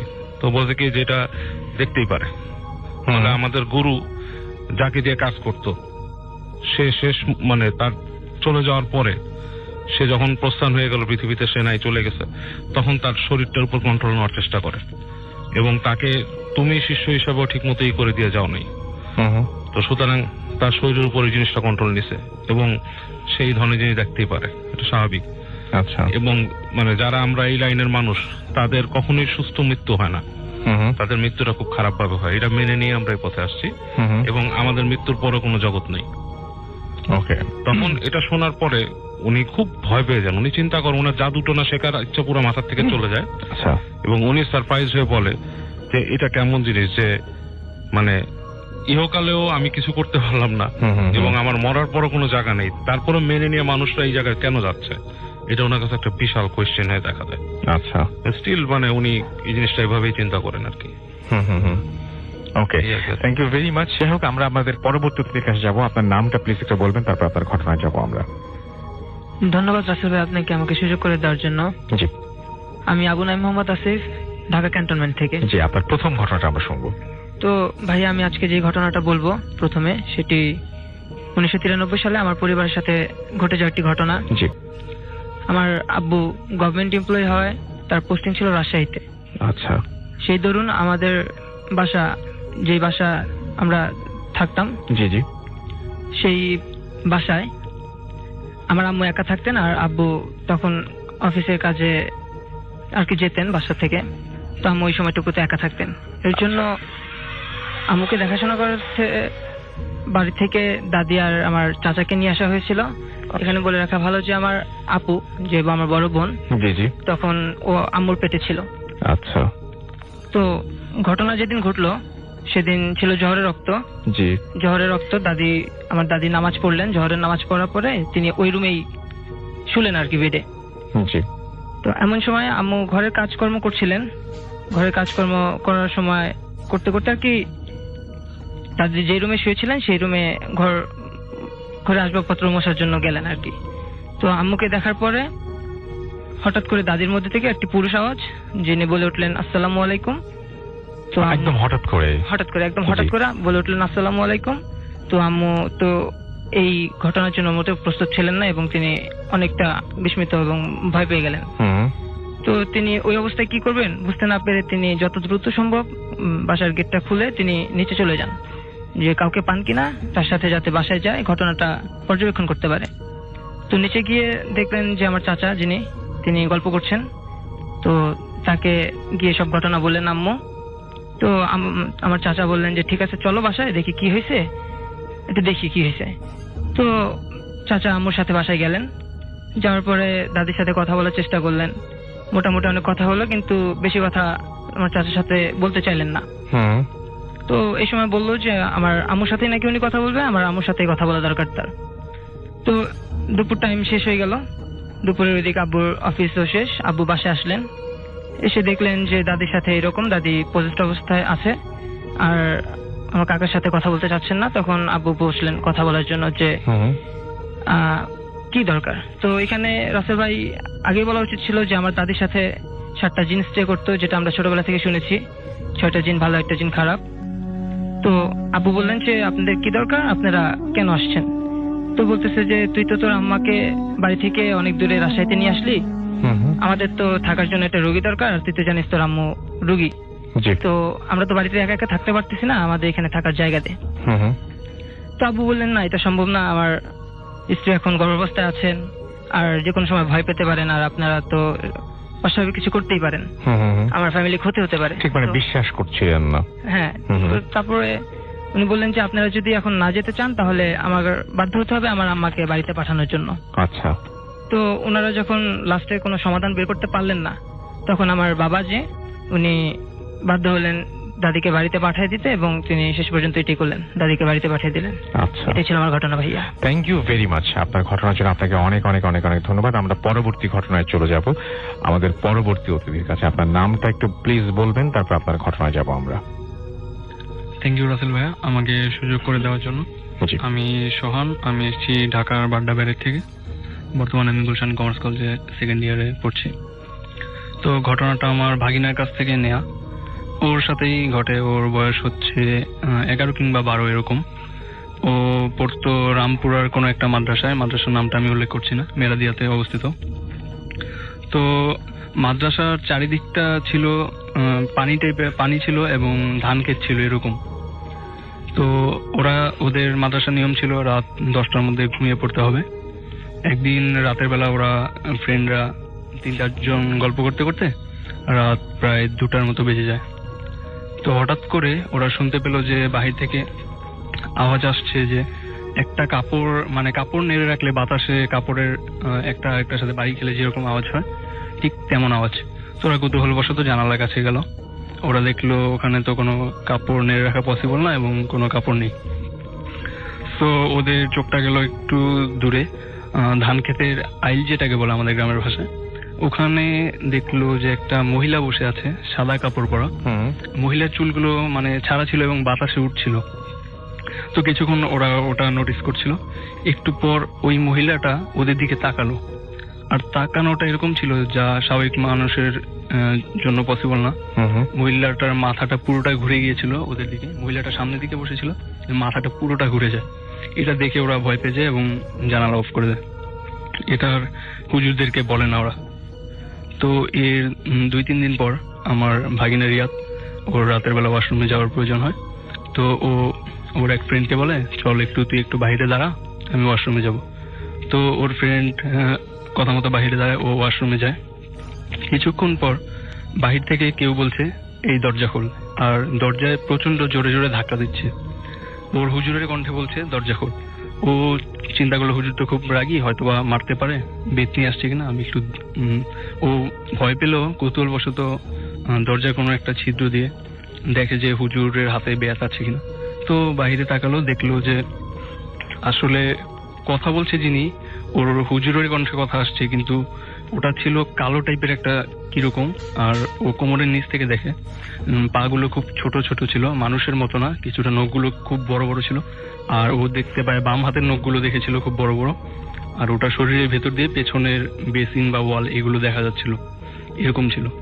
ও এটা দেখে খুব ভয় পেয়ে যায় এবং জোরে জোরে চিৎকার করতে থাকে, হুজুর আমাকে বাঁচান, আমাকে মেরে ফেলবে এরকম। কিছুক্ষণ পর হুজুর আসছিল। হুজুর যখন আসে তার কিছুক্ষণ আগেই ওই জিনিস অবয়বটা বাতাসে মিলিয়ে যায়। তো হুজুর আসার পর দরজা খুলে আর ও কিরকম যেন নর্মাল টাইপের আচরণ করতে থাকে। হুজুর দোয়াটা পরে ওকে ফু দিয়ে দেয়, বলে এগুলো সমস্যা নেই, ঠিক হয়ে যাবে। তো এর কিছুদিন পর থেকে ওর মধ্যে একটা পরিবর্তন আসে। রাতের বেলা ও নাকি ঘুমের ঘরে হাঁটতো। আচ্ছা, ঘুমের ঘরে হাঁটতো। ওর যখন ঘুম ভাঙতো ও দেখতো ও জানালার কাছে মেঝেতে পড়ে আছে। একদিন রাতের বেলা এমন হয় যে ও এরকম হঠাৎ করে ওকে কে যেন একটা চড় মারে। ও উঠে দেখে ও মেঝের এখানে দাঁড়িয়ে আছে, স্টিল দাঁড়িয়ে আছে, কিন্তু ও তো ঘুমিয়েছিল। তো এটা ও চিৎকার শুরু করে, ওর ফ্রেন্ডদেরকে বলে। ওর ফ্রেন্ডরা তারপর হুজুরদেরকে বলে যে এরকম এরকম হচ্ছে। তারপর ওকে কবিরাজ দেখানো হয়, ও আস্তে আস্তে স্বাভাবিক হয়। এর কিছুদিন পর আরেকটা ঘটনা ঘটে। ইয়াসিন নামে ওদের একটা ফ্রেন্ড ছিল। ওদের মাদ্রাসা নিয়ম ছিল যে যারা একটু দুর্বল ছাত্র ওরা রাতের বেলা যাতে পড়তে পারে, এই জন্য রাতের 3 তলার একটা রুম ওদের জন্য রিজার্ভ ছিল। একদিন রাতের বেলা ইয়াসিন বলল, আমার আজকে পড়া কমপ্লিট হয়নি, আমি আজকে উপরের রুমে পড়বো, তোরা কি যাবি? বললো না, আমরা যাব না, তুই যা। তো ইয়াসিন গেল। কিছুক্ষণ পর ওদের মধ্যে একজন ফ্রেন্ড বলল, ইয়াসিন এতক্ষণ আধা ঘন্টা হয়ে গেল, আমি একজন বললো যে আমি গিয়ে দেখে আসি। তো ও গেল। ও জানালার এখান থেকে দেখলো যে ইয়াসিন পড়ছিল, খুব জোরে জোরে পড়ছিল, আর ওর চোখগুলো স্বাভাবিক মানুষের তুলনায় একটু বড় দেখাচ্ছিল, আর চোখগুলো খুব লাল হয়ে আছে। তো ও জানালা এখানে দাঁড়িয়ে আছে। হঠাৎ করে ইয়াসিন এমন ভাবে ওর দিকে তাকালো, ওর মাথা পুরোটা ঘুরে যায় এরকম, যা সাধারণ মানুষের পক্ষে সম্ভব না। এটা দেখার পর ওখান থেকে দৌড় দেয় চিৎকার করে। ও আসে, ওর ফ্রেন্ডদেরকে নিয়ে যায়। ওখানে যাওয়ার পর ফ্রেন্ডরাও দেখে যে ইয়াসিনের ও পড়ছে, ওর চোখগুলো বড় বড় লাল হয়ে আছে। ওরা হুজুরদেরকে ইনফর্ম করে। হুজুররা আসে যে হুজুরটা বলে হয়তো বা জিনে আসর করছে বা এরকম। তো দোয়া পরে ওটা ঠিক করে। এর কিছুদিন পর ওরা রাতের বেলায় গল্প করছিল, ওদের ঘুমাতে দেরি হয়ে যায়, 2টা বাজে এরকম। হঠাৎ করে ওরা শুনতে পায় সেই বাইরে কাপড় নেড়ে রাখলে যেরকম আওয়াজ হয় বাড়ি খেলে, ওরকম আওয়াজ। তো ওরা জানালার এখানে যায়, আবার দেখতে পায় সেই ধান ক্ষেতের ওখানে আইলের মধ্যে বসে আছে ওই সাদা কাপড় পরা মহিলাটা, বাতাসে চুল উঠছিল, ওই মহিলাটা বসে আছে এবং ওর পাশে আরেকজন কালো কাপড় পরা মহিলা বসে আছে। দুজন একসাথে বসে আছে আর ওরা মাথা নিচু করে কিছু একটা করছিল। কিছুক্ষণ ওরা দেখছিল, একটু পর কালো কাপড় পরা মহিলাটা ওদের দিকে তাকালো, আর ওরা যেটা দেখলো যে মহিলাটার মুখে রক্ত এরকম মাখানো, আর মহিলাটা নিচ থেকে কিছু একটা নিয়ে ছিঁড়ে ছিঁড়ে খাচ্ছে এরকম। তো এটা দেখার পর ওরা খুব ভয় পেয়ে যায়, সাথে সাথে হুজুরদেরকে বলে, হুজুররা এসে তারপর দেখে ওখানে আর কিছু। পরদিন সকালে হুজুরদের বললে হুজুররা বলে, হয়তো আমরা শুনেছি এখানে অনেক কিছু খারাপ আছে, বাট স্পেসিফিকলি কিছু জানি না। এরপর থেকে হঠাৎ 2-1 দিন পর পর বা কিছুদিন পর পর ওই ধান ক্ষেতের মধ্যে সকালবেলা নাকি মানুষের মৃতদেহ পাওয়া যেত। আর সবচাইতে মানে অবাক করার বিষয় যেটা, যে ওগুলো কোনোটা হাত ছিল না, কোনোটা পা ছিল না এরকম। তো আর মানুষ দেখতো যে ওই হাত পা কেটে ফেললে যেরকম ওরকম না, আসলে সর্বশক্তি দিয়ে মানুষ যদি কারো হাত পা ছিঁড়ে ফেলে তেমন হয়ে থাকতো। তো এগুলো দেখতো এবং লোকমুখে শোনা যে অনেক আগে থেকেই নাকি অনেক আগে থেকেই এখানে নাকি ওই রাতের বেলা যারা যায় বা কৃষক যারা, ওনারা রাতের বেলা মৎস্যজীবী যারা ওরা যায়, দেখতে পায় যে এই 2জন মহিলা এখানে থাকে, ধান খেতে এখানে বসে থাকে। অনেক কিছু ওনাদের সাথে এরকম হয়, কিন্তু ওনারা কোনো ক্রমে বেঁচে যায় এখান থেকে, কিন্তু অনেকের সাথে এরকম হয়। তো এরপর আমার বাগিনাকে এখান থেকে নিয়ে আসে, তারপর ওর প্রবলেম ছিল অনেকদিন, এরপর কবিরাজ দেখানোর পর সেটি এটাই ছিল আমার ঘটনা। রাসেল ভাই, থ্যাংক ইউ সো মাচ। আপনার নামটা আরেকবার বলতে হবে, কোথা থেকে এসেছেন, তারপর আপনার ঘটনায় যাব আমরা। যে কোনো একটা বলেন। জি, আমি রায়হান, মিরপুর থেকে আসছি। আপনার সাথে তো ঘটনাগুলো কন্টিনিউ করছে এবং আপনি সাফার অনেক বেশি। তারপরে আপনার সাথে মানে ভয়ঙ্কর কি কি ঘটেছে বা আপনি আরো কোনো সমস্যায় পড়েছেন কিনা সেরকম কোনো কিছু শুনি। এখানে বাসায় এখন যেটা আপনার গ্রামের বাড়িতে একটা ঘটনা ঘটেছিল, সেটা শুনতে পারি আমরা। গ্রামের বাড়ি যেটা ঘটছে সেটা হচ্ছে 2007-এর দিকে। জি। তখন হচ্ছে আমি ওই একটা সাইকেল কিনছিলাম আর কি। জি। তো সাইকেল কেনার পরে ছোট ছোট যে মরিচ বাতিগুলো থাকে সাইকেলের সামনে, ব্যাটারি দিয়ে আমি ওটা লাগাই আর কি। জি। তো ওটা লাগানোর পর আমার কাছে একটু ভালো লাগে। তো আমি চিন্তা করলাম যে শহরের মধ্যে তো কোনো জায়গা নেই অন্ধকারে চালানোর জন্য। তো আমার নানু বাড়ি হচ্ছে গ্রামে। নানু বাড়িটা হচ্ছে শহর থেকে একটা ব্রিজের গোড়া বলতে একটা জায়গা আছে, ওখানে যেতে হয়। ওখান থেকে কোনো রিক্সা নেই, মাটির রাস্তা করে আপনার মিনিমাম 3 কিলো দূরে আর কি, ভিতরে 3 কিলো ভিতরে। তো জায়গাটা সিস্টেম হচ্ছে ওইখানে নেমে আমি সাইকেল নিয়ে যাওয়া শুরু করি। মাটির রাস্তা তো হেঁটে যেতে হবে অথবা সাইকেল নিয়ে, রিক্সাও যাবে না। তো আমি ওই দিন যাত্রা শুরু করি। তো যাত্রা শুরু করার পরে আমি কিছু দূর যখন যাওয়ার পর ওখানে চালতা গাছ বাজে একটা। তো কয়েকটা চালতা গাছ আছে, তারপর হচ্ছে কয়েকটা বাঁশঝাড়, এগুলা পার হয়ে যেতে হয় আমার। তো চালতা গাছের ওই নিচে যখন আমি যাই, সামনে যাওয়ার পর আমার একটা লোকের সাথে দেখা হয়, মুরব্বী। তো উনাকে আমি চিনতে পারি না। আমি যখন আস্তে আস্তে চালাচ্ছি, উনি আমাকে জাস্ট ডাক দিল যে এখন কই যাস। আমি জাস্ট বললাম নানু বাড়ি চাই। এটা বলার পরে আমি চলে যাই আর কি। উনি আর আমাকে কিছু জিজ্ঞেস করে না, আমি চলে যাই। উনি একটা হাসি দেয়। তা আমি চলে যাওয়ার পরে বাঁশঝাড় 2টা পার হয়ে গেছি। 3 নাম্বার বাঁশঝাড়ে যখন আসছি, তখন আমি একটা মহিলাকে দেখতে পাই। তো মহিলাটা অনেক বসেছিল, বসে বসে। তো আমি যখন কাছে গিয়ে থামলাম, আমার পরিচিত মনে হলো। তখন আমি দেখলাম যে আমাদের ওই এলাকায় রাহাতনের মা নামে একজন মহিলা আছে। তো উনি খুব ফেমাস আর কি ওই এলাকার মধ্যে। উনি হচ্ছে যে মহিলার মানে কি বলে গর্ভধারণ করে আর কি, উনি ওইটা দেখে আর কি গ্রাম অঞ্চলে। আচ্ছা। তো উনি বসা, উনি আমাকে জিজ্ঞেস করলো যে কই যাও এত রাতে, যে নানু বাড়ি যাইতেছি। উনিও সেম হাসি দিল। তো আমি এই 2টা জায়গা থেকে তো আমি একটু কেমন যেন ভয় পেলাম, কারণ আমি ছোটবেলা থেকে একটু ভীতু, একটু ভয় পেলাম। আমি যখন সামনের দিকে আগালাম, সামনের দিকে লাস্টের দিকে একটা তেঁতুল গাছ বাজে। এটা হচ্ছে লাস্টের দিকে, তেঁতুল গাছটা হচ্ছে অনেক বড়, অনেক পুরাতন একটা গাছ। তো লাস্টের দিকে যখন ওইটা বাজে, আমি যখন ওটার দিকে যাচ্ছি, তখন হচ্ছে তার আগে একটা বাঁশঝাড় আছে, সেখানে একটা সাদা কাপড় ঝোলানো থাকে। সাদা কাপড় ঝোলানো থাকে, এটা কখনো পসিবল না ওখানে ঝোলানো। তো সাদা কাপড় যখন ঝোলানো থাকে, আমি কাপড়টা দেখে আমার ভিতরে একটু ভয় লাগে। ভয় লাগার পরে আমি যখন সাইকেল নিয়ে জোরে টান দিই, তেঁতুল গাছটা ক্রস করার পরে কিছু দূর যাওয়ার পরে আমার মনে হলো কি যে রাস্তায় কোনো সুতা বা রশি টাইপের কিছু একটা ফেলে মানে চাকার সাথে পেঁচাই গেল আর কি। আমি সাইকেলটা নিয়ে পড়ে যাই, উল্টায় পড়ে যাই, আমার পা কেটে যায়, পা এখানে এখন দাগ আছে, পা কেটে যায়, প্লাস হচ্ছে খুব ব্যথা পাই। তো ওই অবস্থায় আমি সাইকেলটা নিয়ে জোরে চিৎকার মারলে আমার ওই তেঁতুল গাছের পেছনের দিকে বাড়ি আছে, মানে ওইখান দিয়ে বাড়ি আছে কয়েকটা, কিন্তু ভিতরে ভিতরে। তো আমার চিৎকার শুনে তারা একজন বের হয়ে আসে, নাসিমার মার মতে একজন মহিলা আছে, অনেকে আমি নানুই বলি। তো উনি বের হয়ে আসে আমাকে দেখে ফার্স্টে হচ্ছে ওনার বাসায় নেয় আমাকে। ওনার বাসায় নিয়ে আমাকে ওই ব্লিডিং হচ্ছিল ওই জায়গাটা, আমার ওই যেটা বলে চুন দেয়, যে পান খাওয়ার চুন দিয়ে ব্লিডিংটা বন্ধ করে। তো বন্ধ করার পরে ওনা আমার সাথে সাথে আমার মানে গা পুরো গরম হয়ে যায়, মানে আমি এত বেশি ভয় পাই যে আমার ভিতরে হাড়টা খুব মানে শক্ত হয়ে যায়। একটা পর্যায়ে তখন তারা আমাকে ধরে নানু বাড়ি নিয়ে যায়। নানু বাড়ি নিয়ে যাওয়ার পরে নানু আমাকে যেটা করে, গ্রাম অঞ্চলে যেটা করে হচ্ছে পাতিলের কালি না কি দিয়ে যেন আমাকে আর কি মুখে দেয়।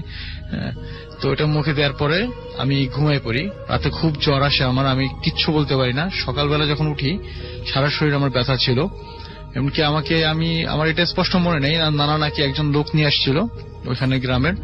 তো উনি যেটা বললো যে আসার সময় ওই যে ফার্স্ট যে দুজন লোক দেখছি, আর একটা কথা হচ্ছে ভাই, দুইটা লোক যে আমি দেখছি, প্রথমজন যে উনি হচ্ছে থাকে ওই যে লক্ষ্মীগঞ্জ নামের গ্রাম আছে, সেটা হচ্ছে আমাদের শহর থেকে প্রায় 10 কিলো ভিতরে। ওখানে হচ্ছে আম্মুর দাদা বাড়ি ওইখানে। তো আম্মুর কেমন যেন ওটা উনি আত্মীয় হয়। তো উনি ওইখানে তো আমার ওনার দেখা করার কোনো কথা না, ওনাকে আমি ফার্স্টে মনে করতে পারিনি। পরে মনে যখন হয়েছে নানাকে জিজ্ঞেস করছি, এটা একটা ঘটনা। সেকেন্ড ঘটনা হচ্ছে রাহাতনের মা, যে যার কথা আমি বললাম, জি, উনি কয়েকদিন আগে মারা গেছে। সেটা আমি নিজেও জানি না, থাকার কথা না, তার ওখানে থাকার কথাও না। জি, উনি কয়েকদিন আগে মারা গেছে, এমনকি ওনার কবর আমি নিজে দেখেছি। পরে নানুকে যখন বললাম, তারপর থেকে রাতের বেলা আমার মানে ওখান থেকে যাওয়া, সোজা কথা নানু বাড়ি যাওয়াই আমার নিষেধ ছিল রাতের বেলা আর কি। ওকে, এই ছিল ঘটনা। Thank you so much. আমরা চলে যাব আমাদের পরবর্তী অতিথির কাছে। আপনার নামটা বলবেন এবং তারপর আপনার ঘটনায় যাবো আমরা। হ্যালো লিসেনার্স, আমি সৌরভ বণিক, ময়মনসিংহ থেকে এসেছি। Thank you very much, Mymensingh থেকে এত দূর পর্যন্ত এসেছেন, অনেক খুশি। আমরা ঘটনায় যাই। জি অবশ্যই। শুরুতেই মাসুল্লাহকে ধন্যবাদ জানাচ্ছি আমাকে এখানে আসা সুযোগ করে দেওয়ার জন্য। আমি যে ঘটনাটা বলবো, এটা 2015 সালের জানুয়ারি ফার্স্ট উইকের দিকে ঘটনা। জি, আমার জীবনে লোমহর্ষক একটি ঘটনা বলা চলে। ফার্স্ট টাইম আমি তখন রাত্র প্রায় 10:15 বাজে, আমি মোটরসাইকেল নিয়ে হালুয়াঘাটের দিকে জার্নি করতে গেছিলাম বিজনেস কাজে। তখন থেকে ফেরার পথে ফুলপুর যখন আমি আসি, ফুলপুর নামক উপজেলা, সেখানে যখন আমি আসি তখন শীতের রাত ছিল, জানুয়ারি ফার্স্ট উইক, তখন শীতের রাত ছিল। ফুলপুর থেকে তারাকান্দা উপজেলায় আসতে মাঝখানে 3 কিলোমিটার একটি হাওড় নামক একটা জায়গা আছে, যেটার নাম কাটনি। এটা অনেকে কাটনি হাওড় বলেই পরিচিত। জি, কাটনি হাওড় নামে অনেকে চেনে। তো এই জায়গাটায় আসলে কোনো প্যারানরমাল ঘটনা পর্যন্ত ঘটেনি, কিন্তু ডাকাতির ভয় অনেক আগে থেকে ছিল, উল্লেখযোগ্য এই জায়গাটা।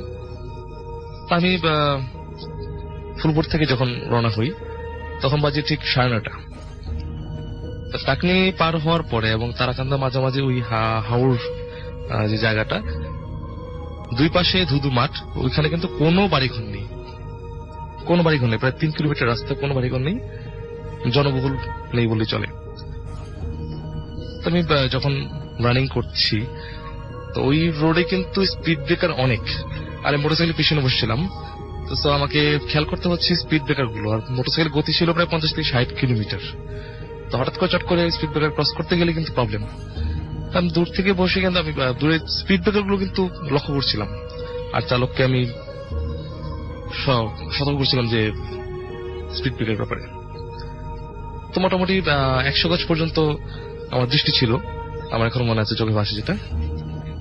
আমি যেটা দেখলাম, রাস্তার ডান দিকে, মানে রং সাইডে, ঠিক হাতের ডানে রাস্তার কাঁচা মাটির শেষ প্রান্তে ক্ষেতের দিকে মুখ করে বসে আছে একজন মানুষের মতো, মানুষ বলা চলে, ওরকম একটা কিছু, সাদা কাপড়ের ঘন্টা দেওয়া। আমি জাস্ট ফলো করতেছি দূর থেকে। তো হঠাৎ করে আমি দেখলাম যে কোনো মুভিং নেই, জাস্ট মাঠের দিকে মুভ করে বসে আছে। আমি রানিং এ আছি। এখন আমি ক্রস করে গেলাম ওকে। আমার প্রশ্ন হচ্ছে যে এখানে এত রাতের বেলায় একটা মানুষ কিভাবে বসে থাকবে, কিভাবে? সেই যদি মানুষ হতো শীতের রাতে রাত্রি 10:15 দিকে এখানে কেন বসে থাকবে? আড্ডা দেওয়ার জন্য? This is impossible. আর 3 কিলোমিটার রাস্তা টোটাল জায়গাটা কিন্তু কোনো বাড়িঘর নেই। আর সে যদি কোনো ডাকাত দলের সদস্য হতো, মানুষ যদি হতো, তাহলে সে যে সাদা কাপড়টা পরেছে সেটা দিয়ে অবশ্যই তার শরীরের কোনো না কোনো অংশ কিন্তু দেখা যেত। সাদা চাদর কিংবা কাপড় দিয়ে কিন্তু পুরো শরীর ঢাকা থাকা অসম্ভব। কেন? এই জন্য অসম্ভব, কারণ আপনি একটা সাদা চাদর যদি পরেন, আপনার পা তো দেখা যাবে, পায়ের জুতা তো দেখা যাবে। সেটা একটু হয়তো লম্বা চাদরে হতে পারে, সেটা সবাই এক ধরনের চাদর যে পরবে তার তো করে মানে নাই। তাই বলে আপনার পা তো টোটালটি আপনার ঢাকা, আপনি কিছুই দেখতে পাচ্ছেন না, শুধু সাদা, ঘোমটা দেওয়ার মতো বসে আছে, মাঠের দিকে মুখ করে গেল। তো আমি রাতে বাসায় ফিরলাম, ফেরার পরে ব্যাপারটা আমি বাসায় জানালাম, এবং পরের দিন ওই এলাকার লোকজনদেরকে জানালাম ঘটনাটা, যে আমার সাথে এই একটা ঘটনা ঘটছে। তারা বললো যে না, এটা তো হওয়ার কথা না, হয়তো আপনি ভুল দেখেছেন। তো তার ঠিক 1 বছর পরই ওখানে ঠিক ওই জায়গায় আমারই এক পরিচিত, তখন বাজে রাত্র 8টা, সে ময়মনসিং থেকে মোটরসাইকেল নিয়ে ফিরছিল, ওই জায়গাতেই সে এই রকম একটা ঘটনার সম্মুখীন হয়েছে। সেটা হচ্ছে যে তার মোটরসাইকেল আস্তে আস্তে ভারী হয়ে যাচ্ছিল, সে যতই গাড়ির গতি বাড়াতে চাচ্ছে, বাড়াতে পারছে না। সে ফিল করতেছে যে কেউ তার গাড়িটা পেছন থেকে টেনে ধরছে, আর সে ব্যালেন্স রাখতে পারছে না। আমাকে যেটা বললো যে তার ব্যালেন্সটা আস্তে আস্তে বামে টানছে। আমি কিন্তু ময়মনসিং ছিলাম রাস্তার বামে, আর সেই প্যারানর্মাল অ্যাক্টিভিটিস ছিল আমার ডানে। রাসেল ভাই একটু খেয়াল করবেন, আমার ডানে ছিল, আর সে যখন ফেরে রং সাইড, মানে তার বামে। ব্যাপারটা কিন্তু আপনি বলতে চাচ্ছেন যে একই দিকে। তো এটা সে কিন্তু তখন কিন্তু তাৎক্ষণিকভাবে ব্যালেন্স না রাখতে পারে, মোটরসাইকেল কিন্তু পড়ে যায়। এবং এটা মোটামুটি ওই এলাকার সবাই জানে, এই দুইটা ঘটনার ব্যাপারটা অনেকেই জানে যে এরকম এখানে সমস্যা হয়েছে। আর এখানে আরেকটা সমস্যা আছে, সেটা হচ্ছে যে আমি পরে কিছু দূরপাল্লার গাড়ি ড্রাইভারদের সাথে কথা বলছি যে এই এলাকায় দিয়ে যখন তারা রাত্রেবেলায় ক্রস করে, শীতের রাত হোক আর গরমের রাতই হোক, রাস্তা 2-3টা অনেক সময় দেখে, এবং অ্যাক্সিডেন্ট হয় বেশি ওই এলাকায়। দেখা গেছে ট্রাক উল্টে খাদে পড়ে গেছে। তখন কেন খাদে পড়ছে? যে এখানে রাস্তা দেখছে, ওখানে ওদিকে ড্রাইভ করতে গেলি গাড়িটা উল্টে খাদে পড়ে যাচ্ছে। এই ধরনের প্রবলেম গুলো এখানে বেশি হয় আর কি। ওকে, আমরা চলে যাব আমাদের পরবর্তী ঘটনায়। আমাদের সঙ্গে আরো একজন অতিথি আছেন, তার কাছে ঘটনা শুনবো। আপনার নামটা প্লিজ একটু বলবেন, তারপর আপনার ঘটনায় যাবো আমরা। ধন্যবাদ রাসেল ভাই, ধন্যবাদ শ্রোতাবৃন্দ। আমি সোহাগ, আমি আরেকবার আমাকে সেকেন্ড টাইম আসা হলো। তো আসলে ঘটনাটা হচ্ছে কি, যে আমাদের রাজশাহী জুট মিলের বিভিন্ন জায়গায় বিভিন্ন পাটের গোদাম তৈরি করে। তো এইরকমই একটা পাটের গোদাম হচ্ছে কি, যে ঠাকুরগাঁতেও আছে আমাদের রাজশাহী জুট মিলের পাটের গোদাম। এটা অনেক বড়, আর অনেক বছর আগের ব্রিটিশদের সময়ের এই পাটের গোদামটা অনেক বড় ছিল। যখন সিজন আসে, তখন হচ্ছে এই পাটের গোদামগুলো হচ্ছে পাটের খোলা হয়, মানে কিনে পাট গোদামজাত করা হয়। তো সম্ভবত কয়েক বছর আগে যখন আমাদের নতুন একজন ডিজেম আসে আমাদের রাজশাহী জুট মিলে, উনি আমাদের একজন সিকিউরিটি সদস্য ওই পাটের গুদামে নিয়োগ দেন, যে ওখানে পাট কেনা হচ্ছে, ওখানে থাকতে হবে। প্রত্যেকদিন রাত্রেই দেখা যায় যে ওখানে পাট অনেক বেশি বেশি আসে, সবগুলো তোলা হয়, অনেকেই থাকে ওখানে। তো পাট যখন তোলা হয়ে যায় তখন সবাই চলে যায়, যাদেরকে নেওয়া হয় তারা সবাই চলে যায়, কিন্তু যে সিকিউরিটির যে সদস্য থাকে উনি পাট পাহারা দেওয়ার জন্য কিন্তু ওই গোদামের পাশে একটা ঘরে থাকেন। সো প্রত্যেকদিন থাকতে থাকতে একদিনকে রাত্রে কি হলো, যে সে আরো একটা জিনিস বলে রাখি, যে সেখানে হচ্ছে কোনো বিদ্যুতের ব্যবস্থা নেই এখনো, সেটা হচ্ছে মানে পরিত্যক্তর মতোই। যখন পাট কেনা হয় তখন খোলা হয়, তাছাড়া খোলা হয় না ওটা। আর সেখানে বিদ্যুৎ নাই, সেখানে আজও কুপি বাতি জ্বালিয়ে হচ্ছে কি যে রাখা হয়। তো একদিনকে রাত্রে উনি শুয়ে আছেন তার ঘরের মধ্যে, শুয়ে থেকে ওই কুপি বাতি জ্বালিয়ে রেখেছেন। জ্বালানোর পরে তিনি একটার সময় ঘুমিয়ে গেছেন। অনেক রাত্রে বাতি তো একটা সময় যে নিভে যায়, বাতি নিভে গেছে। তারপরে অনেক রাত্রে তিনি শুধুমাত্র শুনতে পেলেন যে দরজার আওয়াজ হলো। তিনি কিছু না মনে করে কাত হয়ে দরজার বিপরীত দিকে, তার মানে হচ্ছে দেয়ালের দিকে কাত হয়ে শুয়ে আছেন। শুয়ে থাকার পরে তিনি শুনতে পেলেন যে দরজার আওয়াজ হলো। তো সেটা কিছু মনে করেননি তিনি। তারপরে কি হলো যে তিনি যে কাঁধে শুয়ে আছেন তার পিঠের সাইডে বিছানার উপরে কেউ একজন এসে বসলো। বসার পরে তার মানে মাথাটা কাত হয়েছিল, মাথার উপরে এই এক গালের উপরে আর এমন ভাবে হাত দিয়ে চেপে ধরে রেখেছে বালিশের উপরে, সে মাথাটা ঘুরে দেখতে পাচ্ছে না যে সে কি মানে কে, এই যে আমার পাশে বসে আছে সে কে ছিল। মানে পিঠের সাথে পিঠ ঘিসে এমন ভাবে বসে আছে যে সে ঘুরতেও পারছে না যে কে বসে আছে, একবার দেখি। সে অনেক স্বাস্থ্যবান লোক ছিল, সে অনেকবার চেষ্টা করেছে, তার সাথে ধস্তাধস্তি শুরু হয়ে গেছে যে আমি একবার ঘুরে দেখি। একটা সময় যে কি হয়েছে যে সেই লোকটা সিকিউরিটি সদস্য যে ছিল উনি আস্তে আস্তে শক্তি দিয়ে আস্তে আস্তে দাঁড়াই গেছে। দাঁড়ানোর পরেও দেখছে যে তার পিঠের সাথে ওই যে জিনিসটা বসেছিল, যিনি বসেছিলেন ওইভাবে লেগে আছেন, আর হচ্ছে তার মুখটাকে ওইভাবে ধরে রেখেছে যেন তার মুখটা ঘুরতে না পারে, কারণ ঘুরলেই তো সে দেখে নেবে। ঠিক তখনই তারপরে এইভাবে ধস্তাধস্তি চলতে চলতে একটা সময় আবার তাকে ক্লান্ত করে ফেলেন, উনি আবার তাকে বিছানার উপরে ফেলে দেন। ওই যিনি তার পিঠের সাথে লেগে আছেন উনি ওই সিকিউরিটি সদস্যটাকে আবার বিছানায় ফেলে দেন। বিছানায় ফেলে দেওয়ার পরে এবার তিনি একেবারে একটু শক্তি জোগাই নেন, জোগাই নিয়ে তারপরে আমরা যেটা বলি না শক্তির কাজ করতে গেলে দেখা যায় যে আমরা স্মরণ করি ইয়ালি বলে উঠি, ঠিক এইভাবে তিনি ইয়ালি বলে উঠে দাঁড়িয়েছেন। দাঁড়ানোর পরে তিনি দেখছেন কি যে আর কেউ নাই, কোনো দিকে কেউ নাই, বাতিটাও বন্ধ হয়ে আছে।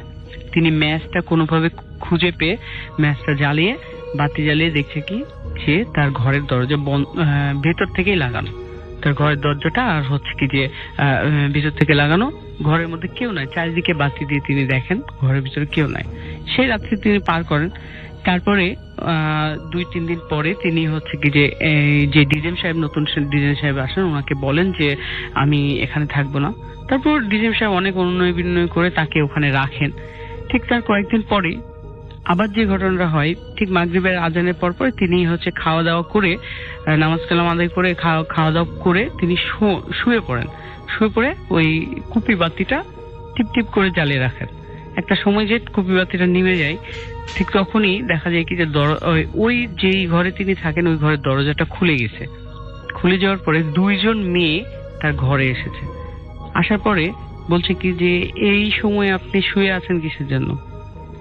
তখন বলছে যে তারপরে ওদের মধ্যে একজন জিজ্ঞেস করছে আপনি কেমন আছেন? তখন হচ্ছে ভালো আছি, আপনাদেরকে তো চিনলাম না। তখন হচ্ছে চলেন বাইরে যাই। 2 জনই মেয়ে ছিল, 2 জন ওনাকে বলছে কি চলেন বাইরে যাই, আপনি তো এখানে থাকছেন, আমাদেরকে দেখবেন। এই কথা বলে ওনাকে বাইরে নিয়ে যায়। বাইরে নিয়ে যাওয়ার পরে তখন উনি ওই যে গুদামটা, ওই গুদাম থেকে কিছু দূরে গেলে একটা বাজার পাওয়া যায়। ঠিক সন্ধ্যার পর পরে মাগরিবের নামাজের ঠিক এশার নামাজের আগ মুহূর্তে এই ইয়েটা হচ্ছে যে উনি বাজারে গেছেন, বাজারে অনেক মানুষ আছে, উনি বাজারে দাঁড়িয়ে থেকে ওই 2টা মেয়ের সাথে কথা বলছেন, হাত নাড়াচ্ছেন, কথা বলছেন। কিন্তু বাজারে বেশ কিছু লোক উনাকে খেয়াল করছেন যে উনি কথা বলছেন, কিন্তু কার সাথে কথা বলছেন কেউ জানে না, কারণ ওনার কাছে ফোন নাই যে উনি মোবাইল করছেন, হাত নাড়িয়ে কথা বলছেন, এরকম কিছু নাই। তখন একজন জিজ্ঞেস করলো যে ভাই আপনি কার সাথে কথা বলছেন? তখন কেন এদের সাথে? তখন ওই লোকটা মানে পাশ কাটিয়ে চলে যায়, হয়তো বা ভাবছে যে আর কি করছে। কিন্তু এই যে ভাই সিকিউরিটি সদস্য উনাকে ওই 2টা মেয়ে আস্তে আস্তে ডাকতে মানে গল্প করতে করতে এমন একটা জায়গায় নিয়ে যায়, দেখে কি যে তার হাঁটু সমান কাদা। একটা সময় যে দেখে কি তার হাঁটু সমান কাদার মধ্যে উনি দাঁড়িয়ে আছেন। আর যে ওনার 2টা মেয়ে ছিল, ওই মেয়ের মধ্যে যে বড় মেয়েটা ছিল ওকে হচ্ছে কি যে ওই সিকিউরিটি সদস্যটাকে মারার জন্য উদ্যত হয়েছে। কিন্তু যে ছোট মেয়েটা আছে উনি বলছেন কি যে বুবু ওকে মেরো না, ওর যেন কোনো ক্ষতি না হয়। মানে কি যে বুবু বলতে যে আমরা গ্রামের ভাষায় যেটাকে বলি বোনকে বুবু বলি, বুবু ওকে ওর কোনো ক্ষতি করো না। তারপরেও তিনি হচ্ছে কি যে ওই বড় বোনটা যেটা কোনো বাধা না মেনে ওনাকে শুধুমাত্র ক্ষতি করেনি, কিন্তু একটু শূন্যের উপরে তুলে কাদার মধ্যে ফেলে দিয়েছে। এটা তারপরে উনি আর ওখানে থাকেননি। উনি যখন চলে আসলেন, ওই ডিজিএম সাহেব ওনাকে বারবার বলেছিলেন, কিন্তু ডিজিএম সাহেবকে যখন বলেছিলেন তখন বললো যে কি ঘটনা এখানে আমাকে বলেন, না আমি থাকবো না ওই রুমে, ওই রুমে আমি থাকবো না। তো ডিজিএম সাহেব তখন বাধ্য হয়ে বলে যে দেখো, এখানে যখন এই গুদামটা প্রথম যখন তৈরি হয় তখন এখানে অনেক লোক ছিল যারা হচ্ছে কি যে এই পাট আনা নেওয়া কেনাকাটা বা এখানে পাহারা দিত, অনেক কিছু করতো, অনেক লোক ছিল। আর এখানে ওই লোকগুলোনের খাওয়া দাওয়ার ব্যবস্থা বা রান্না বাড়া করে দিত দুটা মেয়ে, আর এই মেয়ে দুটা হিন্দু ছিল। আর ওই লোকগুলাই কোনো একটা সময় এই মেয়ে দুটাকে হচ্ছে কি যে মেরে ফেলে। তারপর থেকে এই জায়গাতে যখনই কোনো মানে সিকিউরিটি সদস্য দেওয়া হয়, তারা 2-3 দিন বা 3 দিন, বড় জোর 7 দিন থাকে, তারপর আর কেউ থাকে না। তারপর মানে পাট যখন কেনা হয়, পাট কেনার পর থেকে তারপর পাট বের করে নিলে এটা বন্ধ করে দেওয়া হয়। এটা ছিল ঘটনা। Thank you very much. চলুন আমরা ঘটনা শুনি। সেকেন্ড যে ঘটনাটা, সেই ঘটনাটা শুনে ফেলি। আসসালামু আলাইকুম লিসেনার্স, আপনার এগেইন। আসলে ভাই, এখন যে ঘটনাটি বলবো এটা আমার যে জেলা, রাজবাড়ী জেলারই একটি হসপিটালের পাশের একটা এরিয়া। আসসালামু আলাইকুম ডিয়ার লিসেনার্স, আশা করছি আপনারা সবাই ভালো আছেন এবং ভালো সাথেই আছেন। নতুন আরও একটি ভিডিওতে আপনাদের সবাইকে স্বাগতম। আজকের যে গল্পটি আমি বলছি, এই গল্পটি আসলে আমার কাছে অনেক ভয়ঙ্কর একটি গল্প ছিল। আশা করব যে গল্পটি আপনাদের কাছে ভালো লাগবে। রেল লাইনের ধারে একটা রাতটা ছিল পূর্ণিমার রাত। কুয়াশা এত ঘন ছিল যে হাত বাড়ালেই আঙ্গুল দেখা যাচ্ছিল না। গ্রামের শেষ প্রান্তে পরিত্যক্ত একটা রেল লাইন, কাছে কেউ যায় না। লোকমুখে শোনা যায় সেখানে যে বসে থাকে সে মানুষ না। সেদিন হঠাৎ দেখলো কয়েকজন যুবক রেল লাইনের মাঝখানে সাদা পোশাক পরা একটা শান্তভাবে ধ্যানমগ্ন অবস্থায় বসে আছেন একজন পরহেজগার হুজুর। তার সামনে যেন সময় থমকে গেছে। বাতাস নেই, কোনো শব্দ নেই, শুধু এক ঠান্ডা শীতল গন্ধ। হুজুরের পিছনে দাঁড়িয়ে আছে একটা বিশাল বড় বটগাছ। তার শিকড়গুলো যেন মাটির নিচে নয়, বরং মৃতদের পিজনের সঙ্গে জড়িয়ে আছে। চারদিকে ছড়িয়ে ছিটিয়ে থাকা খুলিগুলো দেখে বোঝাই যায় এখানে কেউ মরেছে, বরং কেউ মারছে বলে নয়। এখানে কাউকে মেরে রাখা হয়েছে, এমন একটা মৃত পুড়ি দেখলেই এটা মনে হয়। যাই হোক, বলে রাখা ভালো, আমরা এবং আমার যে বন্ধুরা ছিল, আমরা সবাই সেটাকে দেখে অনেক বেশি ভয় পেয়ে যাই। ঠিক তখনই মাটি কেঁপে ওঠে। বটগাছের ডাল ফেটে বেরিয়ে আসে একটা সাদা রঙের ঘোড়া। তার চোখ দুটো জ্বলছে লাল অগ্নিগোলার মতো। গলায় ছিল ভাঙ্গা লোহার শিকড়, যেন কেউ তাকে বেঁধে রেখেছিল বহু বছর ধরে। যুবকদের একজন সাহস করে ফিস করে বলল, হুজুর, আপনি এখানে একা বসে আছেন কেন? আপনার কি সমস্যা? কি হয়েছে আপনার সাথে? আপনি আমাদেরকে খুলে বলতে পারেন। এবার হুজুর ধীরে ধীরে চোখ খুললেন। চোখ দুটো ছিল সম্পূর্ণ শূন্য, গভীর অন্ধকারে ডুবে থাকা কূপের মতো গভীর কিছু। তিনি ফিসফিস করে বললেন, আমি একা নই। যারা এই লাইনে মারা গেছেন তারা সবাই এখানে এখনো বেঁচে আছে। তাদের সঙ্গে আমার প্রতিনিয়ত কথা হয়। তারা আমার বন্ধু।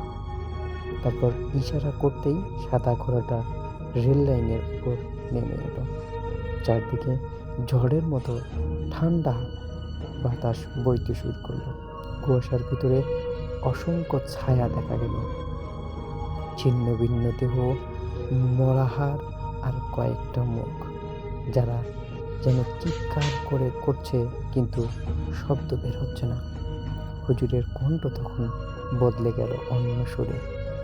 আমি কবিরাজ ছিলাম, মানুষের দুঃখ দাঁড়াতাম, কিন্তু একদিন ভুল করে ডেকে ফেলেছিলাম এক আত্মাকে, যে আর ফিরে যেতে চায় না। এখন সে আমার মধ্যে বসবাস করে। এই রেল লাইন হচ্ছে তার দরজা। হঠাৎ পিছন থেকে সেই সাদা ঘোড়াটা ঝাঁপিয়ে পড়ল। যুবকদের চোখের সামনে দেখল ঘোড়াটা বাতাসে উড়েই অদৃশ্য হয়ে গেল। কিন্তু অদৃশ্য হওয়ার আগে কেউ একজন তার কাঁধে বসেছিল। সেই যুবকটি তারপর আর স্বাভাবিক হলো না। রাতে ঘুমালেই সে নিজেকে রেল লাইনের পাশে দাঁড়িয়ে দেখতে পায়। স্বপ্ন নয়, বাস্তব।